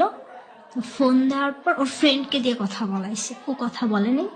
তখন ওর ফ্রেন্ড ফোন রেখে বললো, দেখ তুই তো ওরে নিয়ে চলে আসছিস, তোর কোনো ডকুমেন্টস তোর বাসায় নেই, কিন্তু ও তোরে যতগুলো চিঠি দিছে সেগুলো সব তোর ব্যাগে পাওয়া গেছে। তখন আমি খুব চিল্লাইছিলাম যে তুমি এগুলা কেন রেখে আসলা? আমি তো একটা চিঠিও রাখিনি, আমি তো সব ছিঁড়ে ফেলছি, তুমি কেন রাখলা? আমার কাছে জাস্ট ওর একটা চিঠি ছিল, একটা চিঠি, ওটা তাও আমার সাথে। এই বলার পর ও বলে দেখো আমি বুঝতে পারিনি যে এরকম কিছু হবে। তারপর আমরা 8:30 9টার দিকে ওকে ও বাসায় আম্মুকে আমাকে দিয়ে ফোন দেওয়া হলো, আম্মুর নাম্বারে ফোন দিলাম। ও আমাকে বললো তুমি বলো, আমরা তখন ঢাকাতেই, আমাকে বললো যে তুমি বলো যে আমাদের রিলেশন যদি তোমার না মানে, আমাদের সামনে নদী আছে, আমরা নদীতে ঝাঁপ দিব। এটা ও বলে দিল? হ্যাঁ, ও বলে দিল। আপনারা তখন কোথায়? আমরা তখন ঢাকায়, কোন জায়গাটা আমার তখন ঠিক মনে নেই। মানে মুভের উপরে আছেন? হ্যাঁ, আমরা একটা দোকানের মধ্যে, মানে ওর যে ফ্রেন্ড আছে ওই ফ্রেন্ডেরই বাসার আশেপাশে। আচ্ছা। তো ওকে আমি আমাকে ফোন দিলাম, ফোন দিয়ে আমাকে বললাম এটাই যে আমরা নদীর কাছে আসি। ওদের গ্রাম ছিল হচ্ছে ভোলাতে, রায়হানদের। তো ও বলছে আমরা ওদের গ্রামে চলে যাব, এটা বলতে বলছে যে আমরা নদীর সামনে আছি, তোমরা যদি আমার রিলেশন না মানো তাহলে আমরা নদীতে ঝাঁপ দিব দুজন একসাথে। আমি প্রচুর কান্না করতেছিল। তো আমার যে 4তলা আন্টি ছিল, ওনার মেয়ে হচ্ছে দেশের বাইরে থাকতো। তো আপু তখন ঈদের জন্য দেশে আসছে ঈদ করতে। তো আপু কথা বললো ফোনে, দেখো আপু, আপু তোমার সবকিছু আমরা মাইনা নিবো, তুমি আসো, বাসায় আসো, বাসায় ফিরে আসো, তুমি লক্ষ্মী আপুরে তুমি বাসায় ফিরে আসো। তো আমি খুব কান্না করতেছিলাম। আমি বললাম ঠিক আছে, আগে বললো যে তোমরা আমাদের রিলেশন মানছো। বললো হ্যাঁ, তোমরা যেটা বলবা সেটাই করবো, তুমি আসো। আমাকে 10টা 10:30টার দিকে আমাকে বাসায় দিয়ে আসলো। আব্বু তখন আর বাসায় নাই। আব্বু সারাদিন অনেক হাঙ্গামা করছে আম্মুর উপর, অনেক, আমি বাসায় এসে শুনতে পারছি যে আম্মুর উপর অনেক মানে ঝগড়াঝাটি, আম্মুকে অনেকবার মারতে আসছে, এরকম অবস্থা। পরদিন আব্বু যখন ইফতারের সময় আসছে, আমি আব্বুর সামনে যাই না, আব্বুর সাথে কথা বলে না। আমি চিন্তা করতেছি আমি কি করলাম যে আমার সাথে সবাই এরকম বিহেভ করতেছে। পর একদিন আম্মু নামাজে দাঁড়ায়, আম্মু নামাজ পড়ছে, জোহরের নামাজ। আম্মুর মোবাইল সেটটার চাবিটা আম্মু যায় নামাজের সামনে রাখা। আমার ছোট ভাই খেলতেছে, ছোট ভাইকে বুঝাই যে ভাইয়া তুমি আমার মোবাইলটার চাবিটা আমাকে আয়না দিবা। ও বুঝে নেই যে আমি বাসা থেকে আবার বের হয়ে যাবো। আমাকে আয়না দেয়, দেওয়ার সঙ্গে সঙ্গে আমি ওকে সরাই দিয়ে আমি দরজাতে বের হয়ে, আমি দরজা বাইরে দিয়ে লক করে রেখে আমি চলে যাই। যাওয়ার পর আমি সেই যে পৃথা ছিল আমার সাথে, আমি ওদের বাসায় যাই। তো আমি বলছি আমার একটা ফ্রেন্ডের বার্থডে, আমি আসছি, তো আমি যাবো এখানে, তো অনেকদিন তোমাদের সাথে দেখা হয়, আমি দেখা করতে আসলাম। আমি বলছি আন্টি তো জানবে না, আন্টিকে বলে আসছো, আন্টি বের হইতে দিছে। আমি বলছি আমি বাহিরে দরজা আটকে চলে আসছি। আমি বলছি আচ্ছা আমি এখন যাই, আমি পরে তোমাদের সাথে আবার কথা বলবো। আমি বুঝতে পারিনি যে কি হইতেছে বা কি, আমার জিদ ছিল যে আমার সাথে এরকম করবে কেন, আমি বের হবো বাসা থেকে। তো ওরা আব্বুর দোকানটা আমাদের এলাকাতেই, তো দোকানে গিয়ে আব্বুকে বলে যে আঙ্কেল আপু তো আবার বের হয়ে গেছে। আম্মুর কাছে তো মোবাইল নেই, আম্মু জানাইতেও পারতেছে না সঙ্গে সঙ্গে। তো আমি আবার ঘুরতে ঘুরতে ওর যে ফ্রেন্ডটা আমাদের সাথে ছিল ওদের এলাকায় চলে গেছি। তো ওর ফ্রেন্ডটা আমাকে দেখে, দেখার পর ও আমাকে বলে কি ব্যাপার, তুমি এখানে কি করো? এর মধ্যে পুরো এলাকায় ছড়াই গেছে মনিকা একা একা বাসা থেকে বের হয়ে গেছে। তো রায়হানের ফ্যামিলি রায়হানকে আটকায় ফেলছে বাসায়, ওকে বের হইতে দেয় না, ওর মোবাইল নিয়ে গেছে, কারণ ওরা ভাবছে আমি হয়তো ওর সাথে যোগাযোগ করবো। পরে ওর ফ্রেন্ডটা আমাকে একটা দোকানে বসায় রেখে ও বাসা থেকে রেডি হয়ে আসছে, এসে আমাকে বুঝাইছে দেখো তুমি তো ওকে বের করো নাই, তুমি একা বের হয়ে আসছো কোন সাহসে? তোমার উচিত ছিল তুমি ওকে বের করবো, তারপর তুমি বের হবা, তুমি একা বের হয়েছো কোন সাহসে? আমি বলছি যে দেখেন ভাই আমি জিদ করে বের হয়েছি, আমাকে বাসায় আটকায় রাখা হয়েছে, কেন আটকায় রাখা হবে, আমি কি করছি? আমাকে এরকম করা হয়েছে, আমি কি করছি? তো ভাই আমাকে নিয়ে বলছে আচ্ছা তুমি বের হয়েছো চলো। ভাই আমাকে নিয়ে ঘুরে, তো সন্ধ্যার দিকে ওই ভাইয়াটা আমাকে বাসায় দিয়ে আসে। বাসায় দিয়ে আসার পর আব্বু বাসায় ছিল। ওদের ওই ছেলেটা, ও রায়হান যে স্কুলে পড়তো সেই স্কুলে একটা স্যার ছিল, ওই স্যারের কাছে ও প্রাইভেট পড়তো, ওই স্যার আমাদের বাসায় ছিল। ওই ভাই আমাকে দিয়ে আসার পর ওই স্যারের সামনে আব্বু আমাকে আবার একটা চড় মারে। মারার পর স্যারটা ঠেকায়, বলছে দেখেন ছোট মানুষ ভুল করছে, বুঝাবেন, মারতেছেন কেন, মারেন না। তারপর স্যারটা আমাকে অনেক বুঝায় স্যারটা চলে যায়। আব্বু ওই স্যারকে দিয়ে আসার পর আম্মু আমার সাথে কথা বলে না কোনো, আমি আম্মুর সাথে কথা বলতে যে আম্মু আমার সাথে কোনো কথাই বলে না। আব্বু স্যারকে নিচে দিয়ে আসা দরজাটা আটকায় বাসার। আটকানোর পর আমার আমি ব্যাডমিন্টন খেলতাম খুব, আমার র্যাকেট ছিল ব্যাডমিন্টন খেলার, আমার ছোট ভাই ক্রিকেট ব্যাট ছিল। আমার বাবা আমাকে সেই র্যাকেট দিয়ে ফার্স্ট একটা র্যাকেট দিয়ে আমাকে পিটানো শুরু করে। তো আমি কান্না করব কি, আমার কান্না মানে আমার চোখ দিয়ে পানি পড়তেছে, আমার মুখ দিয়ে কোনো শব্দ বের হইতেছে না, আমাকে প্রচুর মারতেছে। আমি পরে হঠাৎ করে দেখি আমার হাতে রক্ত, ঘরে রক্ত ছিটকায় পড়ছে। ওইটা দেখে আমি চিৎকার দিছি, রক্ত দেখে ভয় পেয়ে চিৎকার দিছি। দেওয়ার পর আব্বু আমাকে অনেক গালাগালি করে, অনেক খারাপ ভাষা, অনেক গালাগালি করে। আর ফার্স্ট যে র্যাকেটটা দিয়ে মারতেছিল, র্যাকেটটা ভেঙে যায় মারতে মারতে। তারপর আমি আম্মুর পায়ে ধরি, আম্মুর পায়ে ধরে মাপছি যে আম্মু আমি আর এগুলো কখনো করবো না, তোমাকে মাফ করে দাও। আম্মু আমাকে ধরে নাই। তো আম্মুর একটা কথা ছিল, আম্মু বলতো শাসন করো, মারো, বাট কখনো মাথায় মারবা না, হাতে পায়ে মারো, মাথায় মারবা না। বাট আমার বাবা সবসময় মাথায় মারত। তো 2টা র্যাকেট ছিল, 2টা র্যাকেটই আমাকে মারতে মারতে ভেঙে ফেলছে। লাস্ট পর্যন্ত সে আমার ভাইয়ের ক্রিকেট ব্যাটটা নেয়, আমাকে ওইটা দিয়েও পিঠে আমার মাথা ফাটায় ফেলে। এরপরে যখন আব্বুর একটু হাত কাটে, আব্বু ব্যাট ফালায় দিয়ে আব্বু বলে এইরকম মেয়ে আমার দরকার নেই, আমার এরকম মেয়ে থাকার চেয়ে আমার একটা ছেলে, আমার কোনো মেয়ে নেই। এই কথা বলে আব্বু রান্নাঘর থেকে বটি নিয়ে আসে। তো তারপর বটি নিয়ে আসে, আমার ছোট ভাই খুব কান্না করতেছিল। আমি তো রক্ত দেখে ভয় পেয়ে চিৎকার করছি, মানে এমন অবস্থা, আমি আমার ঘরে আমাদের ফ্রিজের উপর রক্ত ছিটকায় পড়ছে, শোকেসের গ্লাসে রক্ত, আমার সারা শরীর রক্তে ভিজে গেছে, এরকম অবস্থা। তো আপু যখন বটি নিয়ে আসছে আমি অনেক ভয় পেয়েছি, আমাদের বটিটা অনেক বড়। তো আম্মু আমাকে ধরতে আসে নাই, আম্মু আমার ভাইকে পাঠাইছে যে তুমি দৌড় দাও, তুমি দৌড়ে তোমার আন্টির কাছে যাও চারতলা, তোমার আন্টিকে নিয়ে আসো, বলো যে আব্বু আপনাকে মারতেছে। তো আব্বু জাস্ট বটিটা মানে ধরছে, আব্বু আমাকে কোপ দিবে এরকম অবস্থায় আন্টি চলে আসছে। আমার ভাইটা গিয়ে আন্টিকে বলছে আন্টি আব্বু বটি নিছে, আপুকে খুন করে ফেলবে। আন্টি দৌড়ে এসে আব্বুর বটিটা হাত থেকে কেড়ে নিছে, দেখে যে আমার শাশুড়ি রক্ত, আমার মাথা ঘুরানো, আমি সেন্সলেস মানে হয়ে যাচ্ছি বাট হচ্ছি না, এরকম অবস্থা। তো পরে আন্টি এসে আমাকে ধরে, তারপর আরো মারে আমাকে আন্টি। তারপরে আন্টি জোর করে আব্বুকে পাঠায় দেয়, যে আপনি দোকানে যান, আমি দেখতেছি। আমাকে হসপিটালে নেওয়া হয়নি কোনো, বাসায় আন্টি আমার সবকিছু, আম্মু আসছে, আম্মু কান্না করতেছিল, এসে মানে ব্লাড টাচ সবকিছু মানে পরিষ্কার করে, করার পর মাথায় ব্যান্ডেজ লাগায়। তো আমি খাবো না, আমি প্রচুর কান্না করতেছিলাম, আর মানে অনেক ভয় পেয়ে গেছিলাম। আর আন্টি আমাকে জোর করে, আন্টি নিজে হাত দিয়ে আমাকে ভাত খাওয়ায়, একটুখানি খাওয়ায়, আন্টি আমাকে ঘুম পাড়ায়, ওষুধ খাওয়ায়, ঘুম পাড়ায়, তারপর আন্টি যায়। তো আমার টিউশনি মোটামুটি তখন অনেকখানি ছেড়ে দেওয়ার অবস্থা।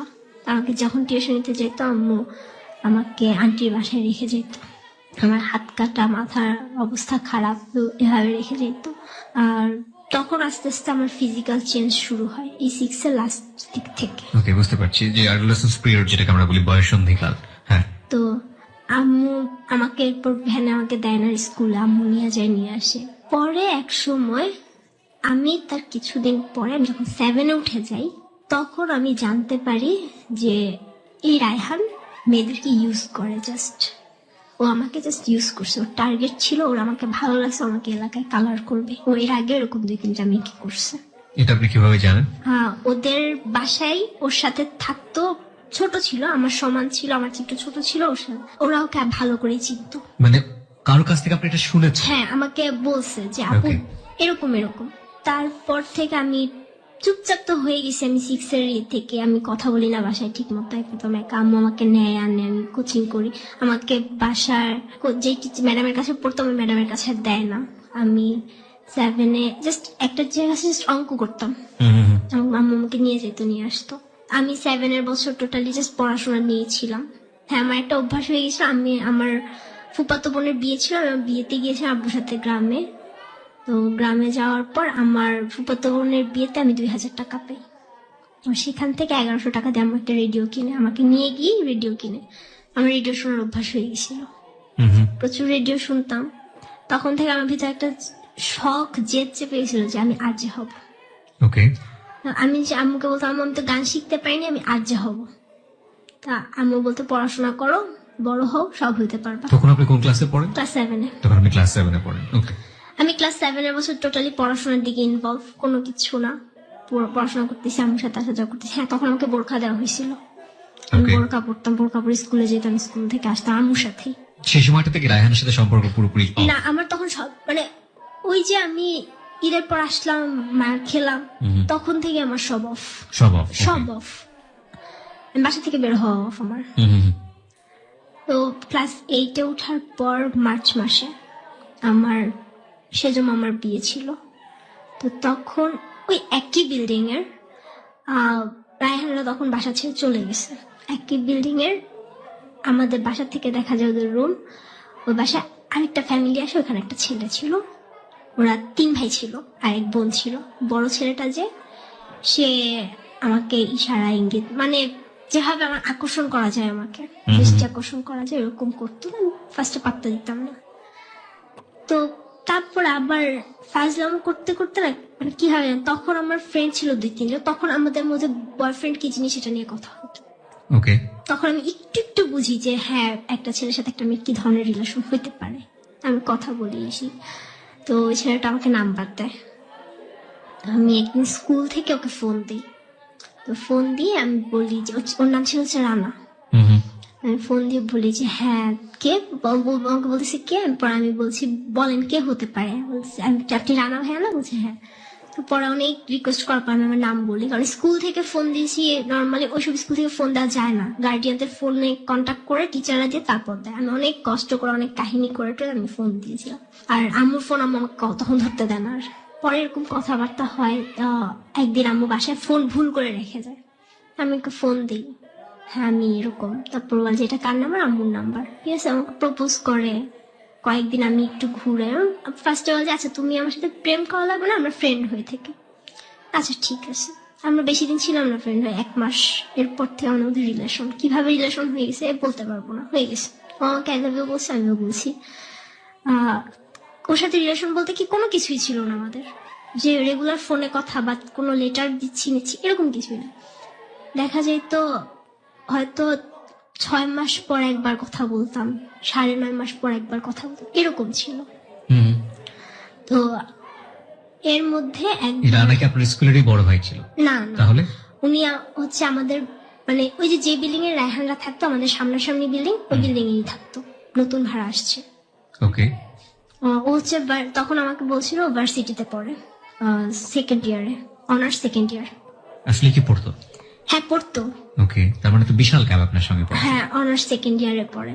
ওকে। তো তারপর রিলেশন কি আমরা এভাবে যাচ্ছি, 9 যখন শেষের দিকে চলে আসছি, আব্বু আমাকে একটা মোবাইল দেয় বাসায়, কারণ আম্মুর সাথে তো আব্বুর কোনো কন্টাক্ট নেই।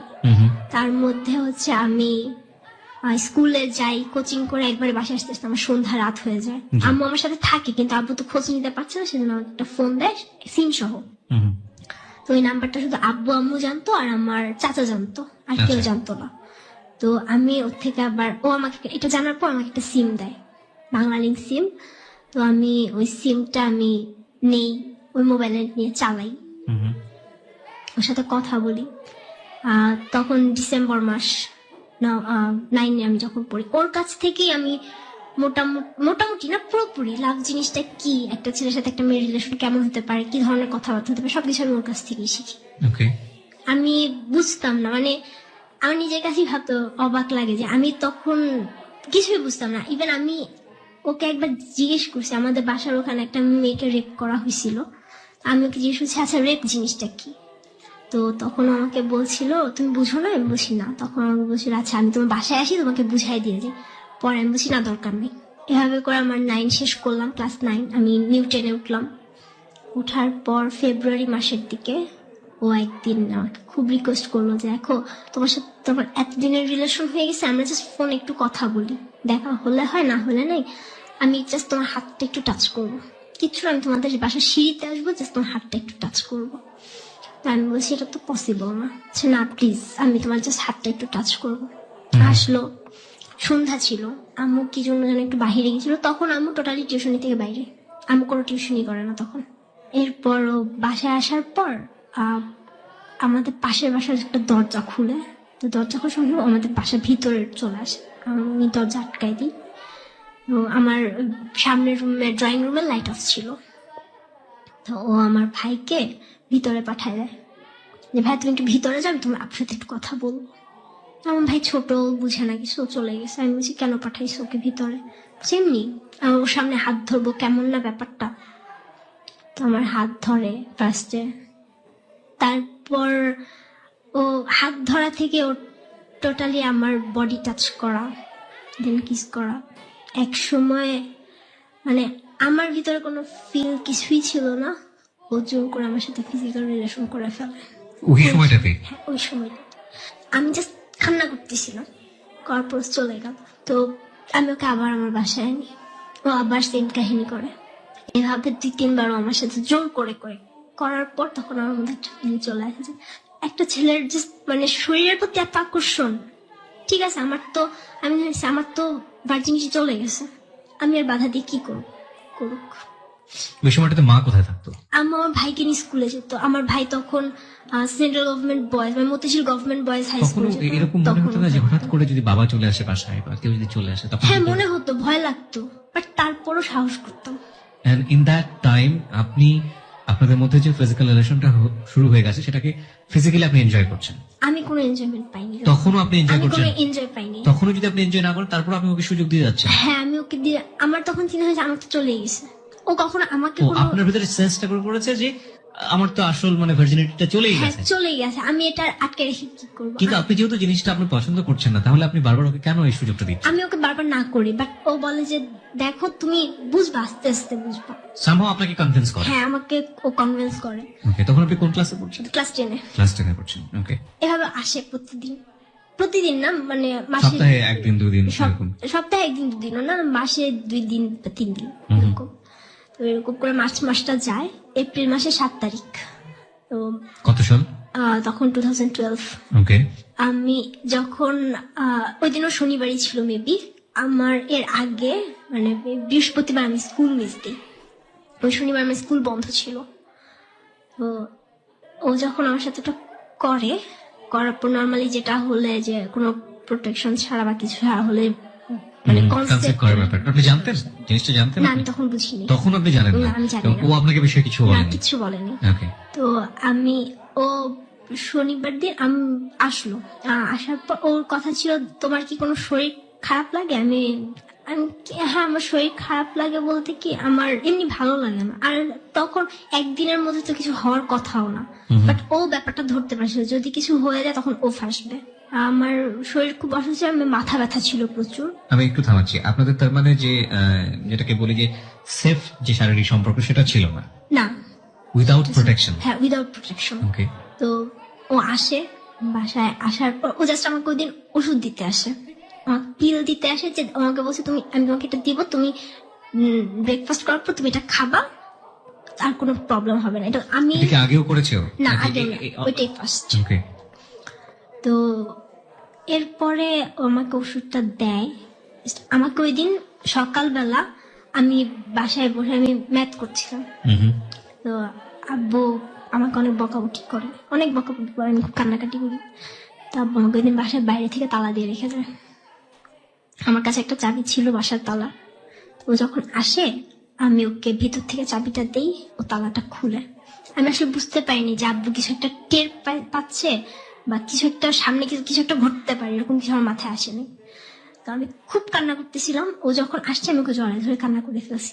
কান্না করার পর ও আমাকে জাস্ট পিলটা দিয়ে আমাকে বলছে এটা রাখো, খাওয়ার পর তুমি খাবা। আমি কান্না করতেছি, আমার কান্না থামায় কি হয়েছে বললাম। বলার পর ও বের হয়ে যাবে, জাস্ট দরজার সামনেই ছিল, ঘুরে জাস্ট যাবে। এর মধ্যে আমি দেখি আব্বু সিঁড়িতে উঠতেছে, 4তলা সিঁড়িতে। তো এরপর আব্বু চলে আসলো। আমার উচিত ছিল ওকে আমি দরজার সামনে থেকে সরাই দিয়ে দরজা আটকাই দেওয়া, বাট আমি ওকে কেন বাসার ভিতর টেনে নিয়ে চলে আসছিলাম। এসে আমি ভিতর থেকে দরজা আটকাই দিছি। ও আমাদের বাসার বাথরুমে গিয়ে ঢুকছে। আব্বু সে দরজা নক করছে, তোমার দরজা খোলা কেন?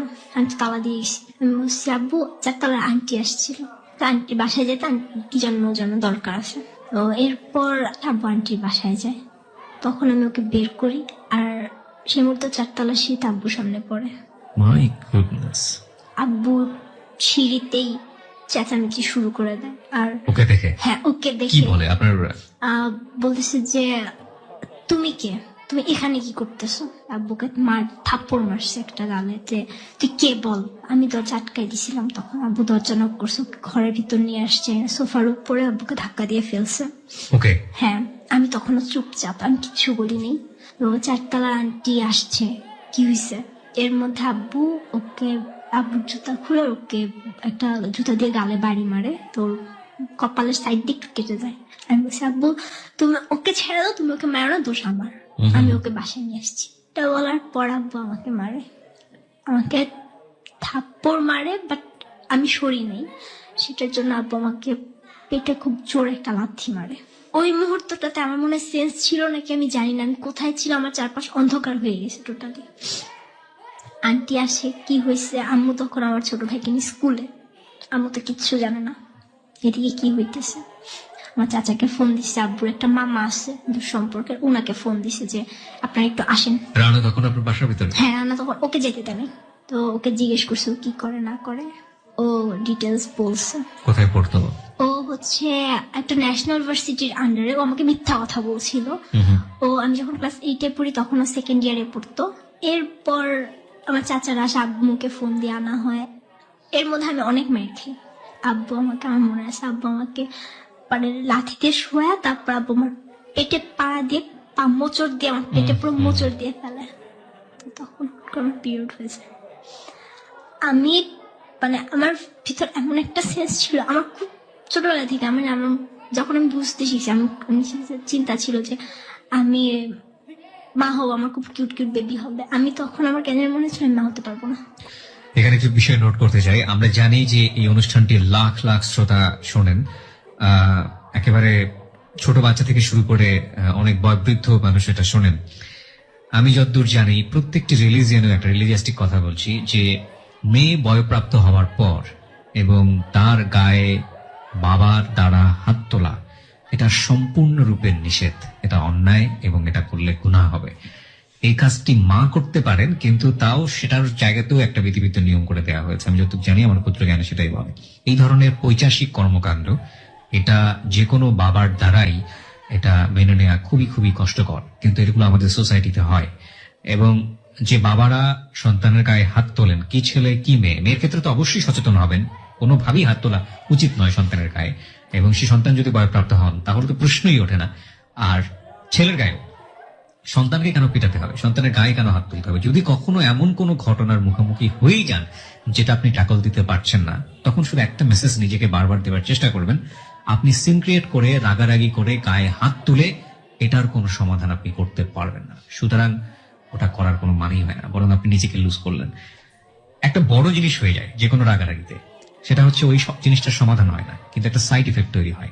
হয়তো এরকম হয়ে যায়, আপনি রাগারাগি করলেন, সবকিছু শেষ মনে করছেন, আলটিমেটলি সম্পর্ক আগের জায়গায় আবার জোড়া লেগে গেল। কিন্তু ওই যে রাগারাগি করলে যে জিনিসটা ধ্বংস করে দিলেন বা যে জিনিসটা ক্ষতি করে দিলেন, সেটা আলটিমেটলি কখনোই আর রিকভার হবে না। সুতরাং রাগের ব্যাপারটাই হচ্ছে ধ্বংস। এবং আমাদের বিশেষ করে ইসলাম ধর্মে একটা নিয়মই আছে, যদি তুমি রেগে যাও, দাঁড়িয়ে থাকা অবস্থায় রেগে যাও তাহলে বসে পড়ো, বসে থাকা অবস্থায় যদি তুমি রেগে যাও তাহলে শুয়ে পড়ো। মানে রাগটাকে কন্ট্রোল করার কথা বলা হয়েছে, রাগকে কখনো এক্সপ্রেস করার কথা বলা হয়নি।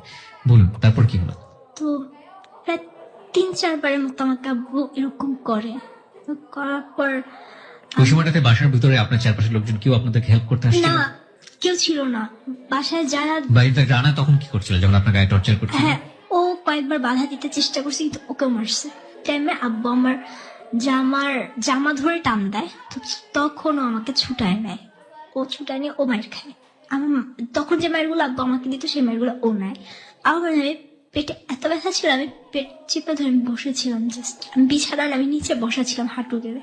এরপর আন্টি বাসা থেকে আম্মুকে ফোন দেয় যে আপনি আসেন তাড়াতাড়ি। আমি যখন পেটে হাত চেপে আমি কান্না করতেছিলাম, প্রচুর পেন হচ্ছিল। তো আন্টি এসে বলছে কি তোমাকে মারছে? পরে আমি জাস্ট মাথা নাড়ছি, আমার মুখ দিয়ে কোনো কথা বের হয়নি। এর মধ্যে আমাকে ইশারা করছে যে তুমি পিলটা খেয়ে ফেলো, দেখলে প্রবলেম হবে। তো আমি পিলটা খেয়ে ফেলছি। আমি তারপর যখন ওয়াশরুমে গেছি তখন আমি দেখতে পেয়েছি যে আমার এটা পিরিয়ড হয়ে গেছে। এটার পর তো আন্টি আম্মুকে বলছে, আম্মু আমার ভাইকে ইমার্জেন্সি স্কুল থেকে, যেহেতু সরকারি স্কুল একটা নির্দেশের নামি দামি স্কুল, ওখান থেকে আনা যায় না, অনেক বলছে যে আমার মেয়ে অসুস্থ হয়ে গেছে, সেন্সলেস হয়ে গেছে, বাসায় হসপিটালে নেওয়ার কেউ নেই, এই বলে আম্মু নিয়ে আসছে। তো আম্মু আসার পর এই সিচুয়েশন দেখে আম্মু মানে দরজাতে আম্মু ঢুকতেও পারে নাই। আব্বু এখানে সিন ক্রিয়েট করতেছে, মানে আমাদের বাসায় একটা বড় একটা লাঠি ছিল, ওটা দিয়ে নর্মালি কোনো পোকামাকড় বা ইঁদুর এই জাতীয় কিছু মারার জন্য। আব্বু ওই লাঠিটা নিয়ে আম্মুকে একটা বাড়ি মারে। ফরচুনেটলি ওইটা আম্মুর গায়ে লাগেনি, ওয়ালের সঙ্গে লেগে লাঠিটা 2 ভাগ হয়ে যায়। আমার পেট ব্যথা, আমি দাঁড়াইতে পারতেছি না। But তারপর আমি আম্মুকে এসে জড়াই ধরছি, আমি বলছি যা করছি আমি করছি, তুমি আমার মাকে মারবা কেন? আমার চাচা মনে আছে, আমাদের বাসায় 3-4টা বেদ ছিল, আব্বু রাখতো সবসময়। তো আমার চাচার বেদ দিয়ে আমার চাচা আমাকে পিটাইছিল। এই ঘটনার পরে হ্যাঁ, ওই দিনই সঙ্গে সঙ্গে আমার চাচা যখন আসছে এসে আমাকে পিটাইছিল। আর আমার মা আমাকে জাস্ট শলার যে ঝাড়ু থাকে, বিছানার ঝাড়ু, ওই ঝাড়ুর পিছনে দিয়ে জাস্ট আমার হাতে একটা বাড়ি দিয়েছিল। আমি কানতে রানা তখনও ঘরে? হ্যাঁ, আমি তখনও ঘরে। ওকে বেরোতে দিচ্ছে না? না, ওকে আপনি বলছিলেন যে আপনাদের বিল্ডিং আর বিল্ডিং পাশাপাশি ছিল, তাহলে তো ওর বিল্ডিং এ জেনে যাওয়ার কথা। হ্যাঁ, সবাই জেনে গেছিল, বাট মানে বাড়িওয়ালা তো ইন্টারফেয়ার করার কথা না, কেউই না। তো এরপরে আমার চাচা আম্মুকে অনেক বকাবকি করে। ফার্স্ট আম্মু ভাবছিল যেটা হয়তো আব্বুর কিছু একটা করা, যে আব্বু কোনো একটা সিন ক্রিয়েট করে জাস্ট হয়তো আমার পড়াশোনা কোনো একটা ব্যাঘাত ঘটাতে যাচ্ছে, বা আম্মু যেন টোটালি মানে মেন্টালি একটা প্রেশারে থাকে, এই ধরনের কিছু করতে যাচ্ছে। বাট পরে দেখা গেল আলটিমেটলি সেটা না, আমি রিলেশনে জড়িত। ও আম্মুর সাথে কথা বলতেছিল, আম্মুকে বলছে আন্টি ভুল যা করছি, আমরা ভুল করে ফেলছি, আপনি মাফ করে দেন। দেখেন আমি যদি এখন ওকে বিয়ে করি আমি ওরে পালবো কিভাবে, আমি তো স্টুডেন্ট। তারপর ও চলে যায়। ও যাওয়ার মুহূর্তে আমার ছোট ভাই আমাকে পরে বলে যে আপু ভাই আমাকে বলতেছিল যে তুমি আমাদের অনেক হেল্প করছো, সেজন্য তোমাকে অনেক থ্যাঙ্কস। তো পরে আমি কোচিং করলাম, স্কুল করলাম, আবার রেগুলার শুরু হলো। কোচিং এ আমার একটা টিচার ছিল, তো ওনার সাথে আমি খুব ক্লোজ ছিলাম। আমি ওনার সাথে আমার সবকিছু শেয়ার করতাম, উনি আমার লাইফের সবকিছু জানতো।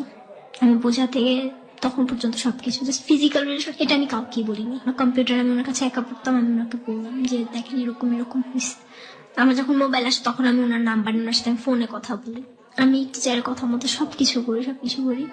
এর মধ্যে ওরা আমার সাথে অনেকবার কন্ট্যাক্ট করছে, আমার ফ্রেন্ডদের সাথে কিভাবে নাম্বার জোগাড় করে কন্ট্যাক্ট করছে, আমার সাথে দেখা করতে চায়। একদিন আমি ওর সাথে দেখা করি, বাট তখন দেখলাম ওর মেন্টালি টোটালি আমার জন্য টান না, আমার ফিজিক্যালি ওর টান, ও আমার সাথে আবার করতে চায়, আমি করিনি। তারপর যেদিন বিদায় অনুষ্ঠান ছিল ওই দিন আমি ওকে ফোন দিয়ে আমি ওকে বলি যে দেখো আমি যদি সরে যাই তাহলে বুঝবাছি সেটা তোমার ফল্ট। আমি যখন রেজাল্ট দেখলাম, নর্মালি গোল্ডেনটা পরে জানা যায়, আমি প্লাস দেখে আমি আমার মাকে জড়ায় ধরে আমি রাস্তায় কান্না করছি। আপনি এ প্লাস পেয়েছেন? হ্যাঁ। ওকে, সায়েন্স থেকে ছিল নাকি? কমার্স থেকে। কমার্স থেকে। আমি আমার বাবাকে গিয়ে বললাম, আমার বাবার সাথে কথা বলেনি।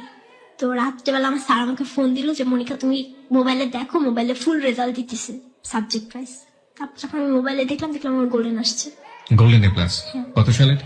2013-এ। 2013-এ মতিঝিল থেকে? মডেল থেকে। মতিঝিল মডেল থেকে। Okay. College life start, totally new একটা লাইফ। তখন আমি একটা ছেলের সাথে আমি আবার রিলেশন করি। রিলেশন বলতে আমার তখন মেন্টালিটি ছিল আমি ছেলেদের ইউজ করব। কেন এটা মেন্টালি তৈরি হলো? আমি জানি না কেন, বাট আমার ভিতর চলে আসছে আমি ছেলেদের ইউজ করব। কি ছেলেটার নাম কি ছিল? তানভীর। ওকে। তারপর এই মোবাইল দেওয়ার পর আমি ওর সাথে কন্ট্যাক্ট করি। তো তখন আমার সাথে ফ্রেন্ডশিপ, নট লাভ, এই ধরনের কিছু না। একদিন আমি আমার মার কাছে ধরা পড়ে যাই, আমি আমাকে বলি আম্মু দেখো সাথে আমার জাস্ট ফ্রেন্ডশিপ আর কিছু না। বাট আম্মু আমাকে বিলিভ করেনি, আমি অনেক উল্টাপাল্টা কথা বলেছিল। আমি আমার আম্মুর সাথে রাগ করে আমি অনেকগুলো ওষুধ খাই। তারপর আমাকে ওয়াশ করায় নিয়ে আসার পর আমি তখন আবার টোটালি সুস্থ, আমি পড়াশোনা করতেছি ভালোভাবে। মাঝখানে আমার হঠাৎ করে কেন যেন মনে হলো যে রানা আমাকে সত্যি লাভ করে, আমি ওকে ঠকাইছি। এটা চিন্তা করে আমি ওর কাছে আবার ব্যাক করলাম। বাট ব্যাক করার 1.5 মাসের মাথায় আমি জানতে পারলাম ওর একটা ফ্রেন্ডের মাধ্যমে ও আসলে আমাকে লাভ করেনি কখনো, ও আমাকে টোটালি ইউজ করছে। তারপর আমার সাথে রিলেশন হয় হচ্ছে শাওনের, 1 মাসের রিলেশন ছিল, বাট ও আমার সাথে রিলেশনটা করে টাকার জন্য। আরেকটা মোমেন্টস যেটা আমার লাইফে অনেক কিছু চেঞ্জ করে দিছে, আমি যে কোচিং এ পড়তাম ওই কোচিং এরই ফার্স্ট ইয়ার, দেখো সেকেন্ড ইয়ারে ফার্স্ট ইয়ার একটা ছেলে নতুন স্টুডেন্ট আসছে, ও আমাকে মনে করতো আমি ফার্স্ট ইয়ারে ওদের সাথে স্টুডেন্ট। তো আমার সাথে কথা বলতে ট্রাই করতো, বাট কখনো পারেনি। ওকে ফোন দিই, ওর সাথে কথা বলি। তো একদিন আমার সাথে দেখা করতে আসে, ওকে আমি আমার টোটাল লাইফ হিস্ট্রি বলি। তো বলার পর ও বলে যে আমি তোমার সবকিছু মাইনে নিয়ে আমি তোমার সাথে রিলেশন করব। বাট ও আমার 1 বছরের জুনিয়র ছিল। তারপর আমি রিলেশন করলাম। রিলেশন করার 1 মাসও হয়নি, কয়েকদিনের মাথায় হঠাৎ করে ওর মাথায় কি হলো জানি না, আমার ফ্রেন্ডের সাথে আমার সাথে আমার 2টা ফ্রেন্ড ছিল, একজনের নাম হচ্ছে মাটি আর একজনের নাম সূচনা। তো ওদের 2জনকে নিয়ে আমার ওর সাথে রিলেশন। মাটির সাথে খুব ভালো আন্ডারস্ট্যান্ডিং ছিল, ওকে ফোন দিয়ে বলছে যে আমি মনিকার সাথে ফিজিক্যাল রিলেশন করবো, তুই আমাকে হেল্প করতে হবে। তারপরে তো ও মাটিকে বললো, মাটিকে অনেক কষ্টে ও কনভিন্স করলো। পরের দিন আমি মাটির বাসায় গেলাম, এমনি যাই, প্রতিদিনই যাই নর্মালি, কোচিং এর পর তো গেলাম। যাওয়ার পর ও আসলো, আসার পর তখন আমি বললাম কি হয়েছে, তখন বলতেছে ও তোর সাথে ফিজিক্যাল রিলেশন করবে। আমি বলছি ইম্পসিবল, আমি করবো না। লাভ মানে কি এটা, লাভ মানে কি ফিজিক্যাল রিলেশন, আমি করবো না। মাহমুদ আমাকে বলতেছে যে তুমি তো শাওনের সাথে ফিজিক্যাল রিলেশন করছো, এই জন্য তুমি এখন আমার সাথে করতে চাইতেছো না। আমি বলছি আমি শাওনের সাথে ফিজিক্যাল রিলেশন করিনি, আমার লাস্ট রান্নার পর আমার কারোর সাথে আমার কোনো ফিজিক্যাল রিলেশন হয়নি। তো ওর সাথে আমার 4 মাসের রিলেশন ছিল, 4 মাসের মধ্যে মোটামুটি প্রায় অনেকবার আমার সাথে রিলেশন হয় ফিজিক্যালি। ওর সাথে রিলেশনের পরে আমি এফবি আইডি খুলি, আমি ফেসবুক আইডি চালাচ্ছি। তো তখন আমার অবস্থা এমন হয়ে গেছে, আমি মেন্টালি সিক হয়ে যাইতেছি। আমি তখন খুঁজতেছি আমার এখন টোটালি আমার মেন্টালি সাপোর্ট দিতে পারবে, আমার এরকম একজন মানুষ আমার লাগবে। এর মধ্যে আমার মাহমুদের সাথে যতবার ফিজিক্যাল রিলেশন হয়েছে ততবারই আমার ফ্রেন্ডরাই আমাকে ওই মাটির কথা বললাম, আমাকে উদ্বুদ্ধ করছে। একটা বিষয় আমি একটু ছোট করে আপনার কাছ থেকে জানার চেষ্টা করি। এই যে আপনি এত বড় বড় মানে শারীরিক সম্পর্কে জড়িয়ে আছেন, এগুলো সবার সাথে আপনি শেয়ার করতেন? মাটি বা আপনার ফ্রেন্ডের সবাই জানতো না, বিষয়গুলো? সবাই জানতো না। তাহলে বিষয়গুলো নিয়ে বারবার কেন চেস করছে সবাই? এটা শুধু মাটি করতেছিল, কারণ মাটি জানতো শুধু, মানে মাহমুদের সাথে আমার যে রিলেশনটা ছিল ফিজিক্যালি, এটা ওই রানার পরে যে ছেলেটার সাথে আপনার রিলেশন হয় তার নাম কি ছিল? আর তানভীর। তানভীর। ওটা এন্ড হলো কিভাবে? ওটা এন্ড হলো হচ্ছে আমি ওই যে ওষুধ খেলাম রাগ করে, আচ্ছা, ওষুধ খাওয়ার পর আম্মু আমাকে বললো, মানে আমি আমাকে বুঝাইতে চাই যে আমার এই ধরনের কিছুই না। এবং তারপর থেকে যোগাযোগ হ্যাঁ, বন্ধ তারপর করে থেকে দিয়েছেন? আমি টোটালি যোগাযোগ যোগাযোগ বন্ধ করে দিয়েছেন। দিয়েছি। তানভীরের পরে যে ছেলেটা আসলো তার নাম কি? শাওন। শাওনের সঙ্গে আপনার শারীরিক না, আমার সম্পর্ক ছিল কিছুই না, ছিল না। কিন্তু এই সম্পর্কটা এন্ড হলো কিভাবে? এটা ও আমাকেও অ্যাভয়েড করতো। একটা পর্যায়ে গিয়ে অ্যাভয়েড করেছে, হ্যাঁ, ওই টাকাটা যখন নিল নেওয়ার টাকা পরে নেওয়ার অ্যাভয়েড পর করেছে। থেকে avoid। এরপরে যে আসলো তার নাম কি? মাহমুদ। মাহমুদ মূলত চাইতো আপনার সঙ্গে এই ধরনের সম্পর্ক হ্যাঁ, চালাতে, এটা। এবং মাহমুদের সঙ্গে আপনি তখন কন্টিনিউ করছেন। হ্যাঁ। ওকে, তারপর? আর তখনই আমার পরীক্ষার মধ্যে এই পরীক্ষা আমার এমন একটা দিনে যে আমি টোটালি রিভাইজ করা ছাড়া, আমি পড়া ছাড়া আমি পরীক্ষা দিয়ে আসছি, বোর্ড এক্সাম। ইন্টারমিডিয়েট? হ্যাঁ, ইন্টারমিডিয়েট বোর্ড এক্সাম। আমি একটা দিনও বই টাচ করতে, বই নিয়ে বসেছিলাম, বাট আমি পড়তে পারিনি। My goodness. এসএসসি তে গোল্ডেন প্লাস পাওয়া একটা স্টুডেন্ট, ইন্টারমিডিয়েটের তার কি অবস্থা? এটা অনেক পরীক্ষিত সত্য। আমি আমার স্টুডেন্ট লাইফে দেখেছি, মানে আমার সাথে পড়াশোনা করেছে এরকম বন্ধু, এসএসসি তে সুপার ব্রিলিয়ান্ট রেজাল্ট এবং খুবই ভালো রেজাল্ট, কিন্তু ইন্টারমিডিয়েটে পাশই করেনি। এরকম অনেক ঘটনা বাংলাদেশে ঘটে। যাই হোক, বলুন তারপর। আমি মেন্টালি টোটালি পিস খুঁজতেছি যে আমার একটা মেন্টাল সাপোর্ট লাগবে, আমি আর এইভাবে থাকতে পারতেছি না। আমি এক্সাম দিলাম, আমি এক্সাম দেওয়ার পর আমি প্রচুর কান্না করছি। আমার টার্গেট ছিল আমি এখানেও গোল্ডেন পাবো, বাট আমি বলছি আম্মু আমি গোল্ডেন হয়তো বা পাবো না, আমি প্লাস পাবো, এটুকু আমি শিওর ছিলাম, বাট গোল্ডেন পাবো না। তারপর এফবিতে এরকম ফ্রেন্ড, নিউ ফ্রেন্ড, মানে আমাকে যে রিকোয়েস্ট পাঠায় আমি সবই অ্যাকসেপ্ট করি, খেয়াল করি না।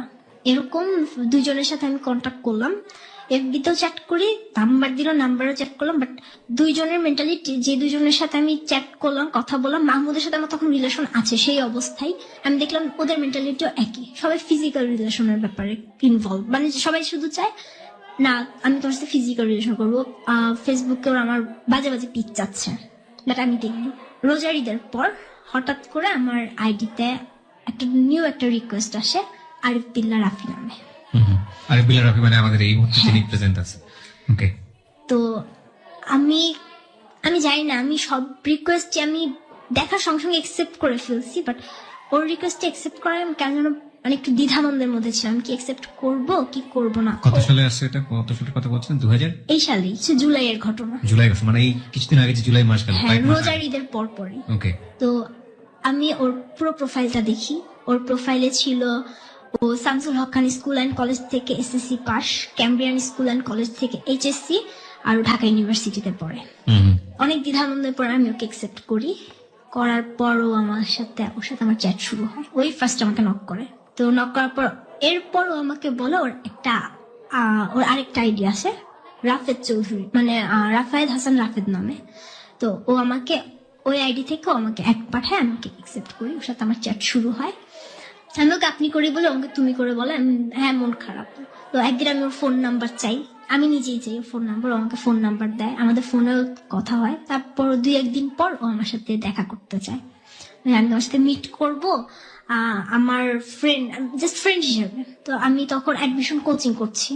ও যে রাতে আমার সাথে কন্ট্যাক্ট করে যে আমি আসবো কালকে শিওর, ও আমাকে বলছে ও 11টার দিকে আমি আসতে বলছে, আমার 11:20 পর্যন্ত এক্সাম। তো আমি বারবার বলতেছিল যে আমার ওয়েট করতে ভালো লাগে না, আমি টাইম মতো আসবো, বাট আমার ওয়েট করতে ভালো লাগে না। আমি খুব এক্সাইটেড ছিলাম এফবিতে ফার্স্ট কারোর সাথে এভাবে ডিরেক্ট মিট করা। আমি ওকে বলছি ঠিক আছে, আমার তো এক্সাম 11টা 20 পর্যন্ত, আমি ট্রাই করবো যত তাড়াতাড়ি আসা যায়, প্লিজ আমার যদি লেট হয় তুমি রাগ করো না। তো ও আসলো, আমি এক্সাম দিয়ে অনেক দ্রুতই, তারপরেও ওকে আমি 20 মিনিট ওয়েট করাইছি। আসলাম, দেখা হইলো, বেলি রোড দিয়ে আমরা হাঁটতেছি, কথা বলতেছি, হাঁটতে হাঁটতে আমরা রমনায় যাই। রমনায় গিয়ে আমরা বসতেও পারিনি, এর মধ্যে আমাকে মাহমুদ বারবার ফোন দিতেছে, কোথায় তুমি? আমি বলছি আমি কোচিং করে আমি আমার ফ্রেন্ডদের সাথে আসি। রাফির ইচ্ছা ছিল ও আমার কোচিংটা দেখবে, ও আমাকে ওইখান পর্যন্ত পৌঁছায় দিয়ে ও চলে যাবে। ও চায় নাই যে আমার মাহমুদের সাথে আজ কোনো ধরনের কোনো মানে অকারেন্স হোক।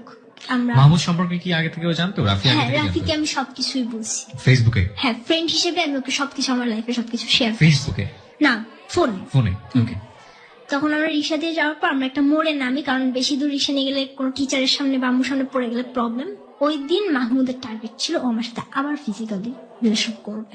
আমি চাইনি, আমি বলছি আচ্ছা আমি কোচিং এ যাই। না, আপনারা যে সব চাইতেন যে আপনাদের মধ্যে এই ধরনের অবৈধ শারীরিক সম্পর্ক, এটা যে হচ্ছে, এটা কোথায় আপনার প্লেস গুলো কোথায় বের করতেন?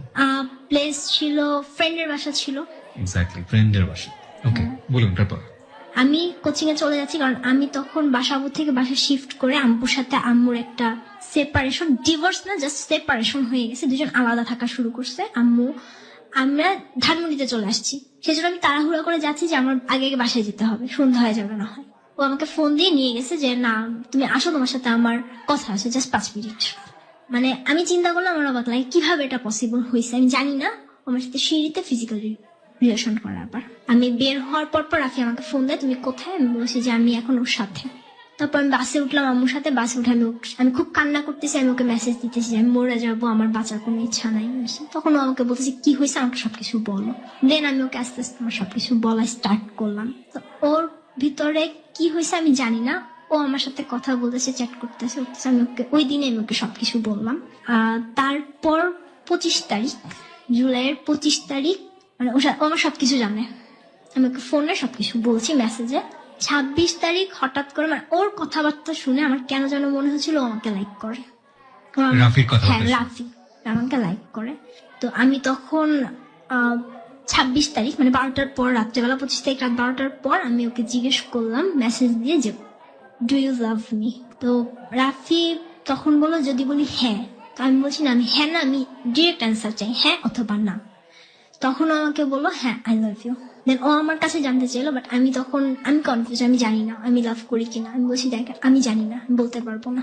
আপনি যে তখন মাহমুদের প্রতি ফলেন, মাহমুদ আপনার জীবনে আছে, সেটা তো রাফি জানতো? হ্যাঁ, সব জানতো। জানার পরে সে আপনাকে কিভাবে প্রপোজ করে? প্রপোজটা আমি জানি না ও কেন করছে, মানে আমি ওকে জিজ্ঞেস করছি, ও আমাকে হ্যাঁ বলছে।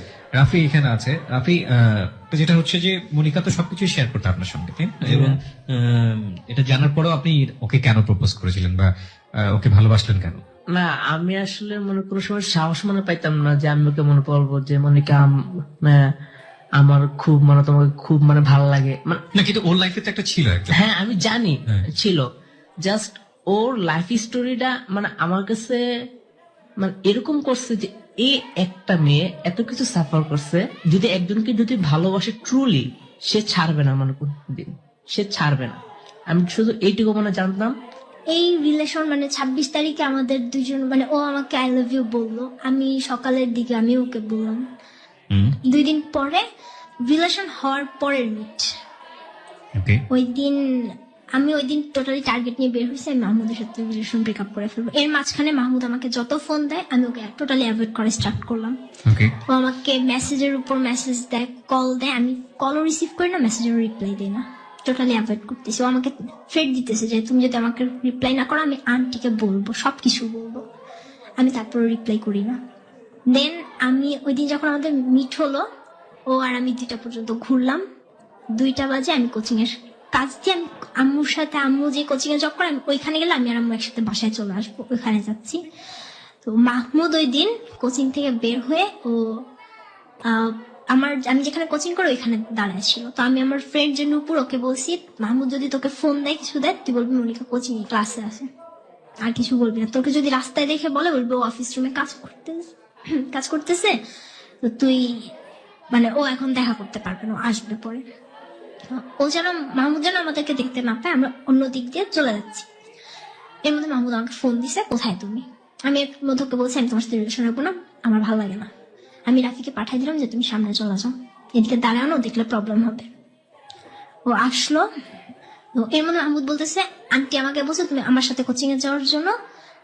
আমি আন্টিকে সবকিছু বলছি, আন্টি সব জানে। তার 2 মিনিট আগে আমার সাথে আম্মুর কথা হয়েছে, আমি বলছি আম্মা আমাকে কথা কিছু বলে নাই, তুমি যাওয়া লাগবে না, আমি একাই যেতে পারবো। ও আমার পিছন পিছন আসতেছে, দেন আমাকে বারবার রিকোয়েস্ট করতেছে মনিকা প্লিজ তুমি যাও না, আমি জানি তোমার রাফির সাথে তোমার কিছু একটা হয়েছে। আর ও আমাকে আরেকটা কথা বলতেছে মাটির কথা তুলে, যে মাটি আমাদেরকে সেদিন দেখছে, মাটি বলছে রাফি মাটির সাথে মাটিদের ক্লাসে পড়ে, মাটি যে ব্যাচে কোচিং ক্লাস করে সেই ব্যাচে রাফি মাটির সাথে কোচিং করে। আমি বলছি ও যা ইচ্ছা তাই করে, তোমার সমস্যা কি, তোমার কাছে তোমার কৈফিয়ত দিতে হবে না। এটা বলে তো রাস্তায় আমার গলা টিপে ধরে মাহমুদ। হ্যাঁ মাহমুদ। তারপর আমরা গেলাম, ও রাফির সাথে দেখা, ও রাফির সামনে একটা ছুরি নেয়, মানে রাস্তায় যে টং দোকানগুলো থাকে ওখানে যে ছুরি থাকে, একটা ছুরি নেয়, নেয়ার পর ছুরিটা নিয়ে কতক্ষণ নাড়াচাড়া করে আবার রেখে দেয়। এরপরে আম্মুর কাছে যায়, গিয়ে আম্মুকে অনেক উল্টাপাল্টা কথা বলে যে আম্মু তখন জানে যে আমার কারো একজনের সাথে রিলেশন আছে, বাট কার সাথে সেটা আম্মু জানতো না। তো আম্মুকে বলে যে আন্টি আপনি তো জানেন একজনের সাথে আপনার মেয়ের রিলেশন, সেই ছেলেটা আমি। ও আম্মুর পা ধরে কান্নাকাটি করে। পরে আম্মু বলে দেখো এটা কখনোই পসিবল না, তুমি একটা ছোট ওর যে জুনিয়র একটা ছেলে, তুমি কিভাবে ওর সাথে রিলেশন করো, এটা তো কখনোই হইতে পারে না। ও আম্মুকে অনেক উল্টাপাল্টা কথা বলে। ও বলে আমি ওর বাসায় গেছি, ওর সাথে আমার মানে হাজব্যান্ড ওয়াইফের মধ্যে যে ধরনের সম্পর্ক হতে পারে ওর সাথে আমার সব হয়েছে, শুধু বিয়ে করাটা বাকি। এর মধ্যে এই করতে করতে আমরা রাস্তা দিয়ে যখন যাচ্ছি তখন মাহমুদ একটা সিন ক্রিয়েট করে, একটা গাড়ি আসতেছিল, ও গাড়িটার সামনে চলে যায়, গাড়িটাকে ধাক্কা মারে। ও কিছুই হয়নি, জাস্ট হাত একটু ছিলে গেছিল। তারপর ও যে এলাকায় ছিল কলোনিতে, ওইখানে ওর বড় ভাই যারা আছে, ওরা বলে বড় ভাই ইসি, ওনারা কয়েকজন চলে আসে, তো সম্পূর্ণ জানতে চায় ব্যাপার কি ইসি। তো আমি বললাম যে দেখেন এরকম তেমন কোনো কিছুই না। আম্মু বলে যে দেখেন তেমন কোনো কিছুই না, কোচিং এর পরে এখন এরকম করতেছে। রাফি তখন আমাকে আর আম্মুকে পাঠায় দেবে যে আপনারা যান, আমি এদিক সামলাচ্ছি। আমি আর আম্মু বাসে উঠে চলে আসি। তারপর থেকে আমার রাফির সাথে কন্টিনিউয়াসলি যাচ্ছে। আম্মু জানে, আমাকে জিজ্ঞেস করছে ও কি করে না করে। রাফি আমাকে যেটা বলছে যে ও AIUB থেকে ও BBA কমপ্লিট করছে সফটওয়্যার ইঞ্জিনিয়ারিং এর উপরে, ওর MBA করবে। তো আমি আম্মুকে সেগুলাই বলি। এর মধ্যে রাফি আমাকে বলছে ওর ফ্যামিলিতেও জানাই দিছে। আম্মু বিলিভ করতো না, আম্মু কোনো ছেলেদের বিলিভ করে না। মাঝখানে যেটা হয়েছে, ওকে একদিন আমি আমার বাসায় আনি, আমাদের কোনো কিছুই না, জাস্ট আমাদের ইচ্ছা ছিল জাস্ট আমরা এমনি জাস্ট হাগ করবো, কিস করবো, এতটুকুই। বাট ওই দিন আনফর্চুনেটলি ওর সাথে আমার ফিজিক্যাল রিলেশন হয়ে যায়। টোটালি ওরও কোনো ইচ্ছা ছিল না, আমারও কোনো ইচ্ছা ছিল না। এরপর আমাদের ফার্স্ট মান্থ খুব ভালো কাটলো। সেকেন্ড মান্থ আমাদের এই 25 তারিখে আমাদের 2 মাস হলো। 1.5 মাস টোটালি ভালো, তেমন কোনো প্রবলেম না। হ্যাঁ আম্মু মাঝে মধ্যে প্রবলেম করতো, আমি পড়াশোনা খুব কম করতেছি। আমি আমার রেজাল্ট দেখে বিলিভ করতে পারিনি যে আমি রেজাল্ট আমার খারাপ হবে। আমি 4.58 পাই, বাট আমি শিওর ছিলাম আমার A+ থাকবে। ওই যেদিন বের হয়েছি বাসা থেকে তার আগের দিন ওর সাথে আমার দেখা হয়েছে, ও এসে আমার সাথে দেখা করে গেছে। আমরা ছিলাম একসঙ্গে, সারাদিন ছিলাম, ঘুরে টুরে তারপর গেছে। আমাদের মধ্যে এমন একটা অবস্থা যে আমাদের যদি একদিন দেখা না হয় মানে থাকতে পারতেছি না, একদিন দেখা না হইলে মানে চ্যাট করতেছি, আধা ঘন্টা যদি আমাদের মধ্যে চ্যাট অফ থাকে একজন একজনের পাগল হয়ে যায়, এরকম অবস্থা। পরে ওর বাসা হচ্ছে যাত্রাবাড়ি সানার পাড়ে, আমি থাকি মোহাম্মদপুর। এই প্রান্ত থেকে ও প্রান্ত প্রতিদিন আসতো। তো ওই দিন ও বলতেছে তুমি আসো। আমি ফার্স্ট সকালবেলা বলছি আমি আসি, ও বলছে যে না তুমি রেস্ট নাও, তুমি অসুস্থ, তোমার আসার দরকার নেই। তারপরে 12টার দিকে ও বলতেছে না তুমি আসো, কি যেমনে পারো যত তাড়াতাড়ি পারো আসো। তো পরে আমি খুব তাড়াহুড়ো করে রেডি হয়ে আমি গেলাম। যাওয়ার পর ওর ফুপুর বাসায়, ওর ফুপুরা গ্রামে চলে গেছে, আমি ওর ফুপুর বাসায় গেলাম। আমার ইচ্ছা ছিল হচ্ছে 1-1.5 ঘন্টা থাকার পর আমি ব্যাক করব। তো ও বললো আমাকে যে তুমি কি যাবা। আমার না কেন যেন মানে ওর ওইখান থেকে আমার আসতে ইচ্ছা করতেছিল না। আমি রয়ে গেলাম ওর ছোট ভাইকে দিয়ে। ও বাহির থেকে, কারণ যেহেতু ওর ফুপু বাসায় নেই আর রুম যদি খোলা থাকে তখন প্রবলেম হতে পারে যে রাত্রেবেলা রুম খোলা, কারণ ওর তো বাসা আছে, ও ফুপুর বাসায় কেন থাকবে। ছোট ভাই বাইরে তালা লাগিয়ে দিয়ে চলে গেল। আমি ওই দিন ওর বাসায়, ওর সাথে ফুপুর বাসাতেই আমরা দুজন নিজেরাই রান্না করলাম। আমি কখনোই রান্না করিনি। ওই দিন ফার্স্ট আমার লাইফে আমি পোলাও রান্না করছি ওর সাথে। জানি না কেমন হয়েছে, বাট দুজন মিলে এনজয় করছি প্রচুর। ছিলাম, ঘুমাইলাম, রাত্রে আবার আমার জ্বর আসছে, ও আমার উঠে ওষুধ খাওয়াইছে। মানে ও আপনার বাসায় জানতো যে আপনি আউট গোয়িং করছেন রাতে? হ্যাঁ, আম্মুকে আমি, আমার মোবাইলে চার্জ ছিল না, আমি চার্জার নিয়ে সাথে আমি আম্মুকে মেসেজ দিয়েছিলাম যে আম্মু আমার একটা ফ্রেন্ডের বাচ্চা। আমাদের যে পরিচয়টা FB তে, এটা কেউ জানতো না, সবাই জানতো আমার একটা ফ্রেন্ড ওর কাজিন হয়, তার মাধ্যমে আমাদের রিলেশন। কারণ যেহেতু ফ্রেন্ডের বার্থডে, এটা সেই জন্য আপনি রাতের বেলা বাইরে থাকছেন, তো এটা তো মা কোয়ারি করবে, তাই না? হ্যাঁ, আম্মু আমাকে মানে আমি আম্মুকে একটু দেওয়ার পর মোবাইলটা অফ হয়ে যায়। তারপর আমি আম্মুকে একবার, আম্মু আমাকে ফোন দিছে যে এটা কেমন কথা। আমি বলছি আম্মু অনেক রাত হয়ে গেছে, এই জন্য আন্টি আমাকে আসতে দিতে চাচ্ছে না, আর আমার শরীরও ভালো লাগতেছে না। আম্মু আমাকে এত বিলিভ করে স্টার্ট করছে। আম্মু ধরে নিচ্ছে যে আমার মেয়ে ভুল করছে, আর এখন আর ভুল করবে না আমার মেয়ে। আর আম্মুর এতটুকু ভরসা, ওর উপরে ভরসা ছিল, আম্মু ওকেও বিশ্বাস করা স্টার্ট করে দিছে মোটামুটি। তো আমি তারপর থাকলাম, ওই দিন রাত্রে ছিলাম, পরের দিন সকালবেলা চলে আসবো এরকম প্ল্যান। ওর ভাই আসলো, তো দরজা খুলছে, আসছে, বলতেছে ওর ভাই এসে বলতেছে ভাইয়া বের হও, তাড়াতাড়ি যাও যাও। তো আমাকে বলছে তুমি এখন যাবে না বিকালে যাবা? আমি ডিসিশন নিতে পারতেছি না, আমি বলছি তুমি বলো। তো ও বলতেছে তোমার ইচ্ছা। তো আমি বলছি ঘুরবো না আজকে, আমি এখানে আসছি, ঘুরি তো নাই। পরে বলছে আচ্ছা তাহলে বিকালে যাই, বিকাল বেলা আমি তোমাকে বাসে উঠাই দিয়ে আসবো। রইলাম, বিকালে বের হবো কিভাবে, ওর ভাই যখন চলে গেল, যাওয়ার পর দরজা খোলা রেখে গেছে, আমাদের বের হওয়ার কথা, আমরা একটু বের হবো, ঘুরবো, ঘুরে টুরে আমাকে বাসে উঠাই দিবে। এর মধ্যে ওর ভাই যাওয়ার 5 মিনিটের মধ্যে ওর আম্মুর বাসায় চলে আসছে। লুকানোর কোনো জায়গা নেই, ও আমাকে খাটের নিচে ঢুকাইছে, আমি খাটের নিচে ঢুকছি। তো ওর আম্মু সন্দেহ করতে পারছিল যে নিশ্চয়ই কিছু একটা আছে। ওর আম্মু সারা ঘর খুঁজলো, এন্ড লাস্ট পর্যন্ত খাটের নিচে কি দেওয়ার পর আমাকে দেখতে পেলো। দেখার পর উনি আমাকে মানে বের করলো খাটের নিচ থেকে। তো আমার পরিচয় জানতে চাইলো, তখন আমি জানতে পারলাম যে রাফি আমার সাথে অনেক কিছু মিথ্যা কথা বলছে। তখন আমি জানতে পারলাম যে ও মাদ্রাসায় পড়ে, ও ক্লাস 9-এ পড়ে, ওর ফ্যামিলিতে কিছুই জানে না আমার সম্পর্কে, টোটালি কিছুই জানে না। ওকে ওকে। তো দেন ওর আম্মুকে মারছে হালকা পাতলা, কারণ শাসন যা করবে একটা মেয়ের সাথে একটা ছেলে একটা রুমে বলছে, আমার পরিচয় জানতে চাইছে, আমাকে অনেক কিছু বলছে। যাই হোক আমি ওইগুলো নিইনি, পাত্তা দেইনি। আমার জাস্ট এতটুকু খারাপ লাগছে যে আমি কি সত্যিটা শুনলে কি আমি আগাইতাম না? আমি তো একটা ট্রু মানুষ চাইছিলাম, আমি তো কোনো ফলস কোনো নেগেটিভ কোনো কিছু নিয়ে চাইনি। আমি তো আমার লাইফের সবকিছু একদম ট্রু যেগুলো টোটালি সবকিছু বলছি, বাট ও আমার কাছে এটা হাইড করে গেছে। কেন গেছে ওই দিন? তখন আমি ওই মুহূর্তে চাইলে আমি তখন চলে আসতে পারতাম বের হয়ে। দেন ওর আম্মু বাহির থেকে আমাদেরকে লাগায় রেখে, তালা দিয়ে রেখে আম্মু চলে যায়। যাওয়ার পর ও আমার পায়ের মধ্যে ধরে অনেক কান্না করে, যেটা আমি সহ্য করতে পারিনি। মানে আমি বিশ্বাস করলাম একটা ছেলে এভাবে কিভাবে কান্না করে। আমি আমার লাইফে কিচ্ছুই পাইনি, জাস্ট আমি একটু লাভ পাওয়ার জন্য, জাস্ট একটু ভালোবাসার জন্য আমি তোমার কাছে এটা কিন্তু চাইছি। রাফি আপনার বয়স তো 23, আপনি এত বড় মানে গ্যাপ কেন? 23 বছর বয়স সাধারণত অনার্স কমপ্লিট করে যাওয়ার কথা, এরকম একটা সময় আপনি ক্লাস 9-এ কেন পড়ছেন? না, আমি মানে ফার্স্ট টাইম আপনার ওই যে হাফিজি মাদ্রাসা আর কি করতাম। তো আমি হেফজও হাফেজ, পড়েছেন হ্যাঁ, আপনি, কোরআনের হাফেজ? জি। কোরআনের হাফেজও আপনি।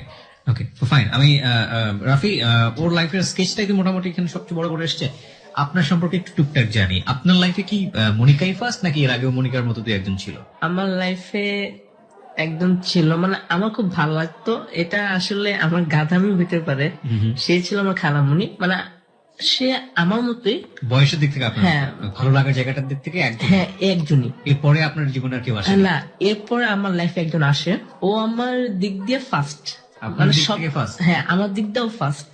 তারপর ওর ভাই আসলো, দরজা খুললো, আমরা বের হলাম, বাইরে প্রচুর বৃষ্টি, আমরা বের হতে পারলাম না। এত বৃষ্টি যে আমার বের হয়ে আমার আসা পসিবল না।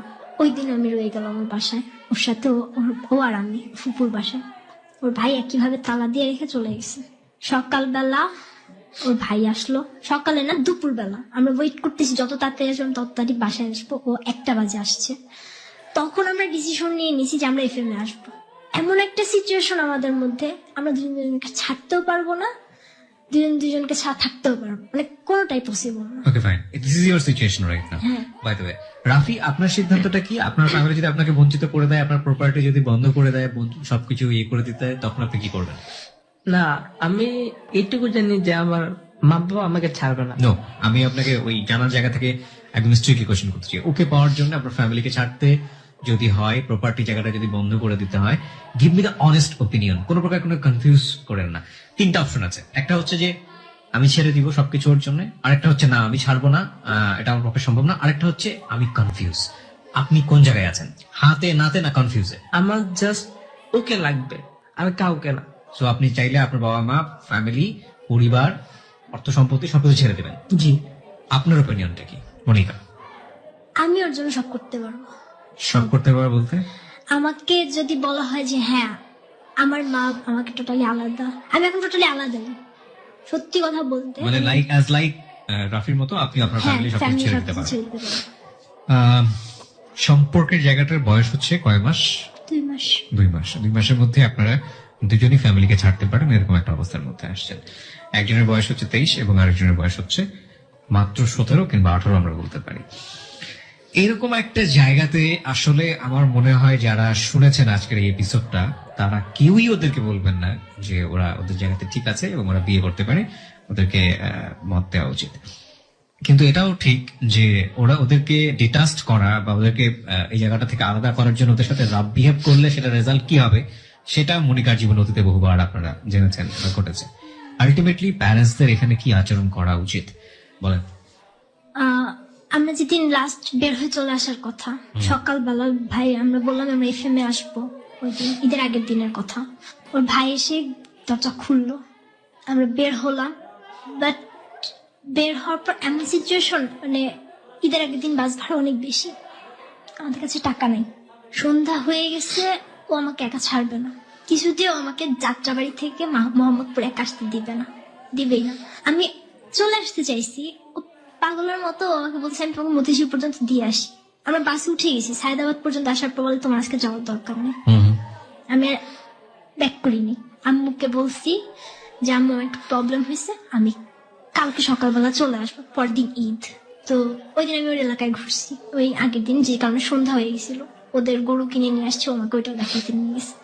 আসার পর আমার ফ্রেন্ডের কাছ থেকে টাকা ম্যানেজ করছি, 200 টাকা ম্যানেজ করছি যে আমাদের আজকে রাতটা থাকতে হবে, আমরা বাসায় যাব না, বাইরে থাকবো। তো ওর একটা ফ্রেন্ডের সাথে ও কন্ট্যাক্ট করে, বাট কোথাও থাকা পসিবল না। শেষে আমরা ডিসিশন নিয়ে আমরা চিটাং রোডের যে বাস স্ট্যান্ড আছে আমরা ওইখানে থাকবো। ও বলে ওর বাসার পাশে একটা নতুন কনস্ট্রাকশন একটা বিল্ডিং হচ্ছে, তো ও বলে যে রাত্রে আমি এখন তোমাকে ওইখানে নিয়ে যাব, তুমি জাস্ট ওইখানে থাকবে, আমি বাসায় যাব, আমাদের কারো মোবাইলে চার্জ নেই, আমি বাসায় গিয়ে জাস্ট মোবাইলটা চার্জ দিব, আধা ঘন্টার মধ্যে আমি যদি পারি আমি ফুপুর বাসার চাবিটা নিয়ে বের হবো, আর যদি না পারি তোমাকে কষ্ট করা ওই বিল্ডিং এর দোতলায় তোমার রাতটা কাটাইতে হবে। আমরা গেলাম, ও আমাকে বিল্ডিং এ উঠাই দিল, ও আমাকে বলছে তুমি দোতলায় দাঁড়াও, আমি দেখি বাসার কি অবস্থা। ও বাসায় গেল, এর মধ্যে কতগুলো ছেলে আমাদেরকে দেখছে আমরা যে আসছি, আমি যে ওই বিল্ডিংটাতে ঢুকছি ছেলেগুলো আমাকে দেখছে। ও বাসায় ঢোকার 2 মিনিটের মধ্যে ছেলেগুলো বিল্ডিং এর উপরে এসে আমাকে আটকে আসছে, প্রায় 7-8 জন ছেলের মতো। ওই ছেলেগুলো ওকে গিয়ে নিয়ে আসছে উপরে, নিয়ে আইসা আটকেছে, বলতেছে আমাদের দুজনকে একসাথে পাইছে, আমরা খারাপ কাজ করার জন্য আমরা এখানে কনস্ট্রাকশন বিল্ডিং এ উঠছি। দেন আমরা বারবার বলতেছি যে দেখেন এরকমও বারবার বলতেছে যে আমি জাস্ট ওর সেফটির জন্য আমি ওকে এখানে দাঁড়াইতে বলছি, আর কিছু না, আমি বাসা থেকে টাকা আনতে গেছি, এটা বলছে। বাট ওরা মানে নেই, ওরা ওকে আড়ালে ডাইকানি ওর কাছে টাকা চাইছে, বলছে 1000-2000 মতো যদি টাকা দেয় ওরা আমাকে ছেড়ে দিবে আমাদের দুজনকে, বাট ও টাকা দেয় নাই। ও বলছে আমার ফ্যামিলি সবই জানে, কি করবা করো। অনেক প্রবলেম হয়, অনেক কিছু হয়, ওর বাবা ওকে ওইখানে এসে মারে, দেন আমাকে অনেক কিছু বলে, মানে একটা মেয়েকে খারাপ যতভাবে বলা যায়। আম্মু আসতে চায়নি সকালবেলা ঈদের দিন, বাট আম্মুকে নিয়ে আসা হয়, আম্মু মামি আসে, আসার পর ওনারা আমাকে নিয়ে যেতে চায়, বাট আমার কথা আমি ওকে ছাড়া যাবো না, ও আমাকে ছাড়বে না। বুঝতে পারছি জটিলতা অনেক বড়। এখন কি চাচ্ছেন আপনারা? আপনি কি আপনার ফ্যামিলিতে থাকেন, স্টে করেন, নাকি বের করে দিয়েছেন? আমি আমার ফ্যামিলি থেকে গতকাল বের হয়ে চলে আসছি। গতকাল বের হয়ে চলে আসছেন, আপনার মা বের করে দিয়েছে আপনাকে? বের করে দিয়েছে বলতে আমি তো বলছিলাম বাবা মা আলাদা থাকে, আমার মা আমার উপর প্রচুর পরিমাণে মেন্টালি টর্চার করতেছে। তার কথা হচ্ছে আমি তার সাথে থাকতে পারবো না, যদি থাকতে চাই আমার ওকে ছাড়তে হবে, আর তা না হলে তারা আমাকে আমার বাবার হাতে উঠাই দিয়ে আসবে, আমার বাবা আমাকে যা করে করবে। ওকে, আপনার অবস্থা কি, আপনার ফ্যামিলিতে কি অবস্থা রাখেন? আমার মানে যা হওয়ার সব হয়েছে, তো আমার আব্বু আম্মু আর একবার আপনার কিচ্ছু মনে বলেন নাই। বাট আপনি কি স্টে করছেন আপনার ফ্যামিলিতে নাকি ওখান থেকে বের হয়ে আসছেন? না না, আমি এখনো মানে একবার আমার আব্বু আম্মুর সাথেই আছি। ওকে, ওর যে মানে প্রবলেম গুলো হইতেছে আমার, ও মানে ওই দিন বলছে রাফি তুমি বাসায় আসো, আমি ওই দিন ওর এলাকায় যাই, ও জাস্ট ও সার্টিফিকেট তুলে নিয়ে ও বের হইছে। আমার হাতে এক টাকাও নাই। আমি যদি ঠিক আছে বাইরে হইছে, আমার একটু সময় দিতাম, আমি একটা কাজ পাইতাম, তাহলে আমি কিছু করতে পারতাম না। ও স্টিলি ও বাইরে হইছে। কালকে রাত্রেবেলা আমরা কোথাও যেতে পারি নাই, আপনার সাথে মিট করার পর আমরা এয়ারপোর্টে গিয়ে আপনার মানে থাকছি। মানে আমাদের ফ্যামিলি টোটালি যাচ্ছে আমাদের সেপারেট করে দিবে। আমার মা, আমি বাসা থেকে বের হইছি, আমার মামাকে বের হইতে দিবে না। আমি বলছি আমি রেডিওতে যাব, আমার কাজ আছে, আমাকে দিবে না। পরে আমি ওকে মেসেজ দিচ্ছি, আমি তোমাকে ফোন দিয়ে কিছু কথা বলবো, তুমি এগুলো মাথায় নিবা না। আমি ওকে ফোন দিয়ে উল্টাপাল্টা কথা বলছি, এগুলো শুনে আমার মা খুশি হয়েছে। আমি just হাসছি। আমি ওকে টোটালি বলছি যে তুমি যদি আমাকে ছাড়তে চাও তুমি ছাড়তে পারো, আমি তোমাকে জোর করতেছি না, তোমার যা মন চায় তুমি তাই করো। ওকে, কিছু জিনিস খুবই গুরুত্বপূর্ণ এখানে। দুটো জিনিস, একটা হচ্ছে আপনাদেরকে আমার গল্পটা শুনে যেটা মনে হয়েছে অ্যাজ এ হিউম্যান বিং হিসেবে সেটা বলা, আর একটা হচ্ছে এখানে লাখ লাখ মানুষ শুনতেছে, তো তারাও কিছু না কিছু বলছে ফেসবুকে, সেটাও বলা। আপনি আমাকে বলেন মনিকা, আপনি যদি আপনার মায়ের জায়গায় থাকতেন আপনি কি করতেন? আমি আমার মেয়ের সুখটাই দেখতাম। সে কি চাচ্ছে, সে কিভাবে হ্যাপি থাকতে চাচ্ছে, আমি ওইটাই দেখতাম। সুখ চাইতেন যেটা, সেটা দেখতেন। হ্যাঁ, আমার মেয়ে কিন্তু কিভাবে হ্যাপি আপনি থাকবে, যদি বুঝতেন যে আপনার মেয়ে সুখী হবে না, তাহলে আপনি কি করতেন? সুখী হবে না, সে যদি বলে যে হ্যাঁ আমি সুখী হব, আমি ওকে নিয়ে ভালো থাকতেছি, আমি দেখতেছি যে হ্যাঁ আমার মেয়েটা তাকে নিয়ে ভালো আছে, তাহলে আমি কেন প্রথম বাধা কথা দেব? হচ্ছে যে আপনার মা আপনার চাইতে অনেক বেশি এক্সপেরিয়েন্সড। হ্যাঁ, হ্যাঁ, 2 নম্বর যেটা, সেটা হচ্ছে প্রত্যেকটা বাবা মাই চায়, 2-1টা এক্সেপশনাল থাকতে পারেন, অন্তত মা চান যে তার মেয়ে সুখে থাকুক। 3 নম্বর, ইন জেনারেলি যদি বলি, তাহলে আপনারা এখন যে স্টেজে বিলং করছেন, ইকোনমিক্যালি বয়সের দিক থেকে কোনো দিক থেকেই আপনারা ফিট না ফিউচার লাইফ কন্টিনিউ করার জন্য। আপনারা দুইজন প্রচন্ড লাভ করেন, দুইজনকে এই জায়গাটায় আমরা রেসপেক্ট রাখলাম, হ্যাঁ, শ্রদ্ধা রেখেই বলতেছি। ইকোনমিক স্ট্যাটাসের জায়গাটা থেকে, ও যে বললো না কালকে রাতে এয়ারপোর্টে কাটিয়েছে, আজকে রাত কোথায় থাকবেন আপনারা কিন্তু জানেন না, এবং কালকে কোথায় থাকবেন জানেন না। 2 দিন, 3 দিন, 4 দিন, সর্বোচ্চ 1 মাসে ভাবে চলতে পারবেন, তারপরে লাইফটা কিন্তু অনেক বেশি পাজল হয়ে যাবে। এই যে ভালোবাসা বা ইমোশনের জায়গাতে আছে, এই ইমোশনটা হয়তো আরো স্ট্রাগল পেলে হয়তো ভালোর দিকে যাবে, অথবা শেষ হয়ে যাবে। আমি সেটা বলতে চাচ্ছি না। আমার কথা হচ্ছে আপনাদের লাভের জায়গাটা ঠিক আছে, এটা আপনাদের ব্যক্তিগত ব্যাপার, কিন্তু আপনারা সোশ্যাল রিয়েলিটিকে তো অস্বীকার করতে পারবেন না। আপনাদের ঘর সংসার করতে হলে সেই স্টেজ থাকতে হবে, সেই ইকোনমিক অবস্থা থাকতে হবে। আপনি নিজেও এখন পর্যন্ত সেই বয়স প্রাপ্ত হননি, 1। আর 2 নম্বর হচ্ছে হলো কিছুই করে না এখন পর্যন্ত, তাহলে ও কি করবে? একটা যেটা করতে পারে সেটা হচ্ছে আপনাদের এই সম্পর্কটাকে ফ্যামিলি থেকে এক ধরনের এই অর্থে মেনে নেওয়া যে তোমরা নিজেরা মিট করো না, দুজন দুজের পায়ের উপর দাঁড়াও, তোমরা নিজেরা ইকোনমিক একটা জায়গাতে আসো, তারপরে তোমরা সিদ্ধান্ত নাও যে তোমরা বিয়ে করবে কি করবে না। সেই জায়গাটা থেকে আপনাদের ফ্যামিলি একটা সাপোর্ট দিতে পারে। এখন আপনাদের ফ্যামিলি যদি আপনাদের দুজনের প্রতি এতটা রিজিড হয়, ভয়াবহ রিজিড, যে ওকে যেটা বলছে তোমার আপনার দিকে আগাতে পারবে না, আপনাকে যেটা বলছে ওর দিকে যেতে পারবে না, সেটা তাদের সোশ্যাল রিয়েলিটি জায়গা থেকে বলেছে। কারণ এটা আপনারা করেননি, কিন্তু আপনাদেরকে ওইরকম একটা জায়গায় গিয়ে পাওয়া গিয়েছে, সেটা যে কোনো বাবা মার জন্যই খুব বেশি ডিসগ্রেসফুল, অপমানের। আর আপনার যে অতীত ব্যাকগ্রাউন্ড, যেটা বাবা মা বা মা পেয়েছে, যে আচরণটা, হ্যাঁ সন্তান তো ফল্ট করবেই, কিন্তু সন্তানের ফল্টের জায়গাটা আমরা কিভাবে ট্রিটমেন্ট করছি সেটাও কিন্তু অনেক বড় একটা ফল্ট হয়ে যেতে পারে। সেই ফল্টের জায়গাটায় ট্রিটমেন্টটা ফল্ট ছিল আপনার বাবা মায়ের, কিন্তু আপনি কিন্তু ফল্ট করেছেন কয়েকটি জায়গাতে, এটা অস্বীকার করার কোনো উপায় নেই। না, তো সেই জায়গা থেকে আপনার মাও আপনার প্রতি কনফিডেন্ট না, আপনার বাবাও আপনার প্রতি কনফিডেন্ট না যে আপনি এই রিলেশনশিপেও ভবিষ্যতে কন্টিনিউ করবেন, বিকজ এই রিলেশনশিপের মাত্র বয়স হচ্ছে মাত্র 2 মাস। আমি কি বোঝাতে পেরেছি? রাফির জায়গাটা আমি ইনোভেটই করতে চাই না, আমি ধরে নিচ্ছি ও খুব ভালো একটা ছেলে, যেটা আপনার জীবনে পারফেক্ট, কিন্তু আপনার জায়গাটা তো স্টেবল না। একটা রিলেশনশিপ অন্তত 2 বছর কন্টিনিউ করেন, অন্তত 4 বছর কন্টিনিউ করেন, অন্তত 5 বছর কন্টিনিউ করেন, করার পরে গিয়ে একটা সিদ্ধান্ত নেন যে আপনারা সংসার করবেন কিনা। মাত্র 2 মাসের ইমোশন একদিন মানুষকে চেনা যায় না, বা আদৌ আপনারা দুজনের ফিট কিনা এটা চেনা যায় না। 2 মাস প্রচন্ড ইমোশনের মাস, কিন্তু ইমোশনটা 2 মাস পরে থাকবে না, 2 বছর পরে এরকম থাকবে না, কিন্তু একটা জায়গায় গিয়ে দাঁড়াবে। যদি দুজনের বোঝাপড়াটা খুব ভালো হয়, তাহলে অন্তত একটা সার্টেন পিরিয়ডের পরে গিয়ে, যেটা আলটিমেটলি আর কমে যাবে না, ওরকম একটা জায়গায় দাঁড়াবে। ওই জায়গাটা থেকে যদি মনে হয় দুজন সংসার করতে পারবেন, তারপরে সংসারের একটা সিদ্ধান্ত নেন। এখন পর্যন্ত আপনার লাইফে যে ভুলটা হয়নি মনিকা, সেটা হচ্ছে বিয়ে করার মতো ঘটনা।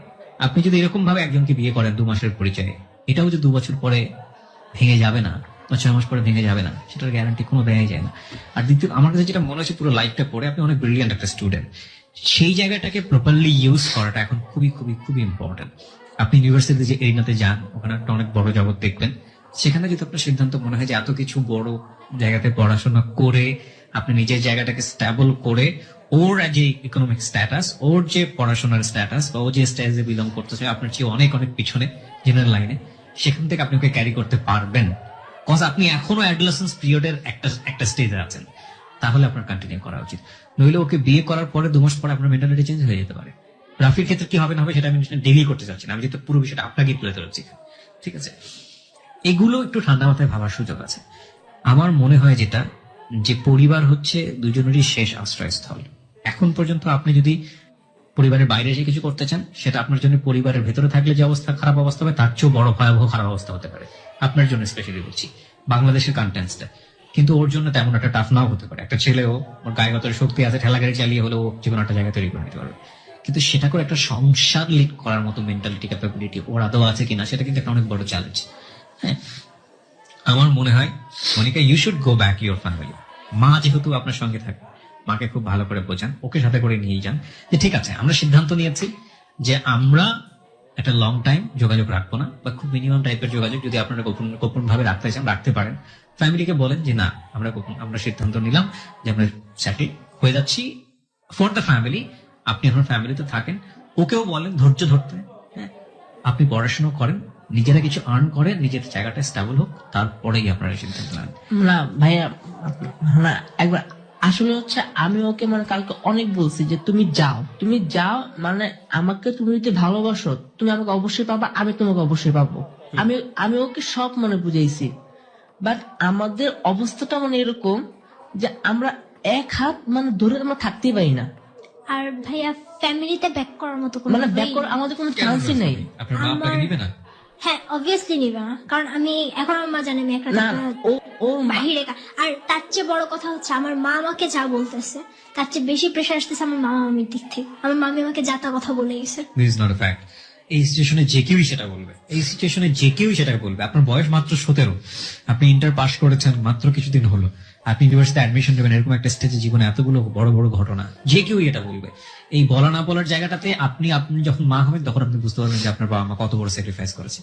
কিন্তু আপনার উচিত এই মুহূর্তে আপনার ফ্যামিলিতে ব্যাক করে গিয়ে মাকে বলা যে মা, আই এম সারেন্ডিং মাইসেলফ, আমি সারেন্ডার করছি এই অর্থে যে আমি লেখাপড়া করব। ইউনিভার্সিটিতে যান, আপনি ইউনিভার্সিটির জগৎ সম্পর্কে আপনার আইডিয়াই নেই, ইউনিভার্সিটির জগতে আগে পা দেন, ওইখানে গিয়ে একটা মানুষ স্বয়ং সম্পূর্ণ হয়। হ্যাঁ, তার আগ পর্যন্ত শুধু ওই ইমোশন স্টেজটাই গ্রো করে মানুষের। আমি ওরে এটা বারবার বলতেছি যে আগে আপনি তুমি যখন যাও, বিশ্ববিদ্যালয়ে পা দিবেন, আপনি যখন দেখবেন যে এটা একটা বিশাল সমুদ্রের মতো জায়গা, তখন আপনার মেন্টালিটিটা কি থাকে ওর জন্য বা আপনার ফ্যামিলির জন্য, এটাই হচ্ছে আপনার রিয়েল লাইফ। ইউনিভার্সিটিতে ফার্স্ট ইয়ার সেকেন্ড ইয়ার পার করেন, হ্যাঁ, 2-একটা টিউশনে নিজেও করতে পারবেন, একটা ভালো জবে ঢোকেন, পার্ট টাইম জবও হতে পারে, এবং ওর যে পড়াশোনা ও কতটা আপনার প্রতি ডেডিকেট, ওকে নিয়ে আদৌ চলতে পারবেন কিনা, আপনার একটা সোশ্যাল ক্লাস দাঁড়াবে, একটা স্ট্যান্ডার্ড দাঁড়াবে, সেখান থেকে আপনি ওকে নিয়ে চলতে পারবেন কিনা তখন সিদ্ধান্ত নেন। এখনই মাত্র এরকম একটা মাত্র 2 মাসের পরিচয়, আমি ধরে নিচ্ছি রাফি খুব ভালো ছিল এবং আপনার জন্যই পারফেক্ট, আপনি পারফেক্ট মানুষ পাননি পুরো জীবনে, আপনি বঞ্চিত হয়েছেন বিভিন্ন ভাবে, ঠিক আছে, বাট সেটার জন্য তো আপনার ওকে জাজমেন্টের একটা সময় নেওয়া উচিত, সময়টা ছেড়ে দেওয়া উচিত। ফ্যামিলি যে অবস্থা তৈরি করেছে সেটা আপনার জন্যই হয়েছে, so you have to meet that kind of difficulties. So আপনি যান, ফ্যামিলিতে ব্যাক করেন, এটাই আমার মনে হয় লিসনারদের কাছ থেকে একটা বেস্ট সলিউশন আসবে। হ্যাঁ, এছাড়া আর আসলে কিছু বলার নাই। ওকে, আমি দুজনের কাছে জানতে চাই, মনিকা আপনার কাছে আগে, যে আপনারা এই স্টোরিটা হ্যালোইন 920 তে কেন বলতে আসলেন? আসলে ভাইয়া আমি জানি না, আমরা হয়তো এখানে কিছু আমার ভুল ছিল। আমি চাচ্ছি আমার মতো এরকম ভুল যেন কোনো মেয়েরা না করে। আমি অনেক কোনটা আপনার? আমি আমার লাইফের, হ্যাঁ, আমি একটা রিলেশনের পর আমি নিজে সাফার হওয়ার কারণে আমি আমার বাবা মাকে অনেক কষ্ট দিয়ে ফেলছি। আমি আমার নিজের লাইফ নিয়ে বলতে পারি যে আমি আগেও বলে গেছি আমি আমার নিজের লাইফ নিয়ে খেলছি। রাফি, কেন মানে মাত্র 2 মাসের পরিচয়ে এত বড় একটা রিস্ক নেওয়া, এরকম এফএমে এসে লোকজনকে সব বলে দেয়া, এবং this will be a great document for your whole life. জীবনের যে কোনো একটা স্টেজে গিয়ে আপনি হয়তো অনেক দূরে অন্য একটা জায়গায় চলে যাবেন, কিন্তু রেডিওর এই শোটা আপনার সারাটা জীবন এই জায়গাটাই থামিয়ে রাখবে। তো এইরকম একটা রিস্ক, এরকম একটা বলার জায়গাটা নিজের থেকে মানুষজনের কাছে এসে নিজের ওকে চাওয়া কেন? আমি শুধু এই জন্য আসছি যে মানে সবাই মানে ভাবতেছে যে আমরা জাস্ট পাগলামি করতেছি, যে আমরা পাগল, এবং এটা সবাই বলছে যে আমরা একটা পাগল। আমরা জাস্ট এই জন্য আসছি না, আমরা আমাদেরকে চাই কোনো না কোনো ভাবেই হোক, আমরা সবাই জানি মানে আমাদেরকে একসাথে থাকতে দিক। যারা ফ্যামিলি আছেন, যারা আজকের এই অনুষ্ঠানটা শুনলেন কিংবা ডাউনলোড করে শুনবেন, সবাইকে আমরা একটা রিকোয়েস্ট করব, যদি রাফির সাথে আপনারা সম্পর্কটা বা মনিকার সাথে সম্পর্কটা নাই মানেন, তাহলে ওদেরকে খুব সুন্দর করে ধীরে ধীরে কাউন্সেলিং করেন, খুব সুন্দর করে অল্প অল্প করে বোঝান, কিন্তু কোনো রাশ আচরণ করেন না। আমরা শেষ করতে চাই আজকের ক্লোজ আপ প্রেজেন্স হ্যালো ইট 920 প্রিয় শ্রোতা। এখানেই শেষ হচ্ছে আজকের হ্যালো ইট 920।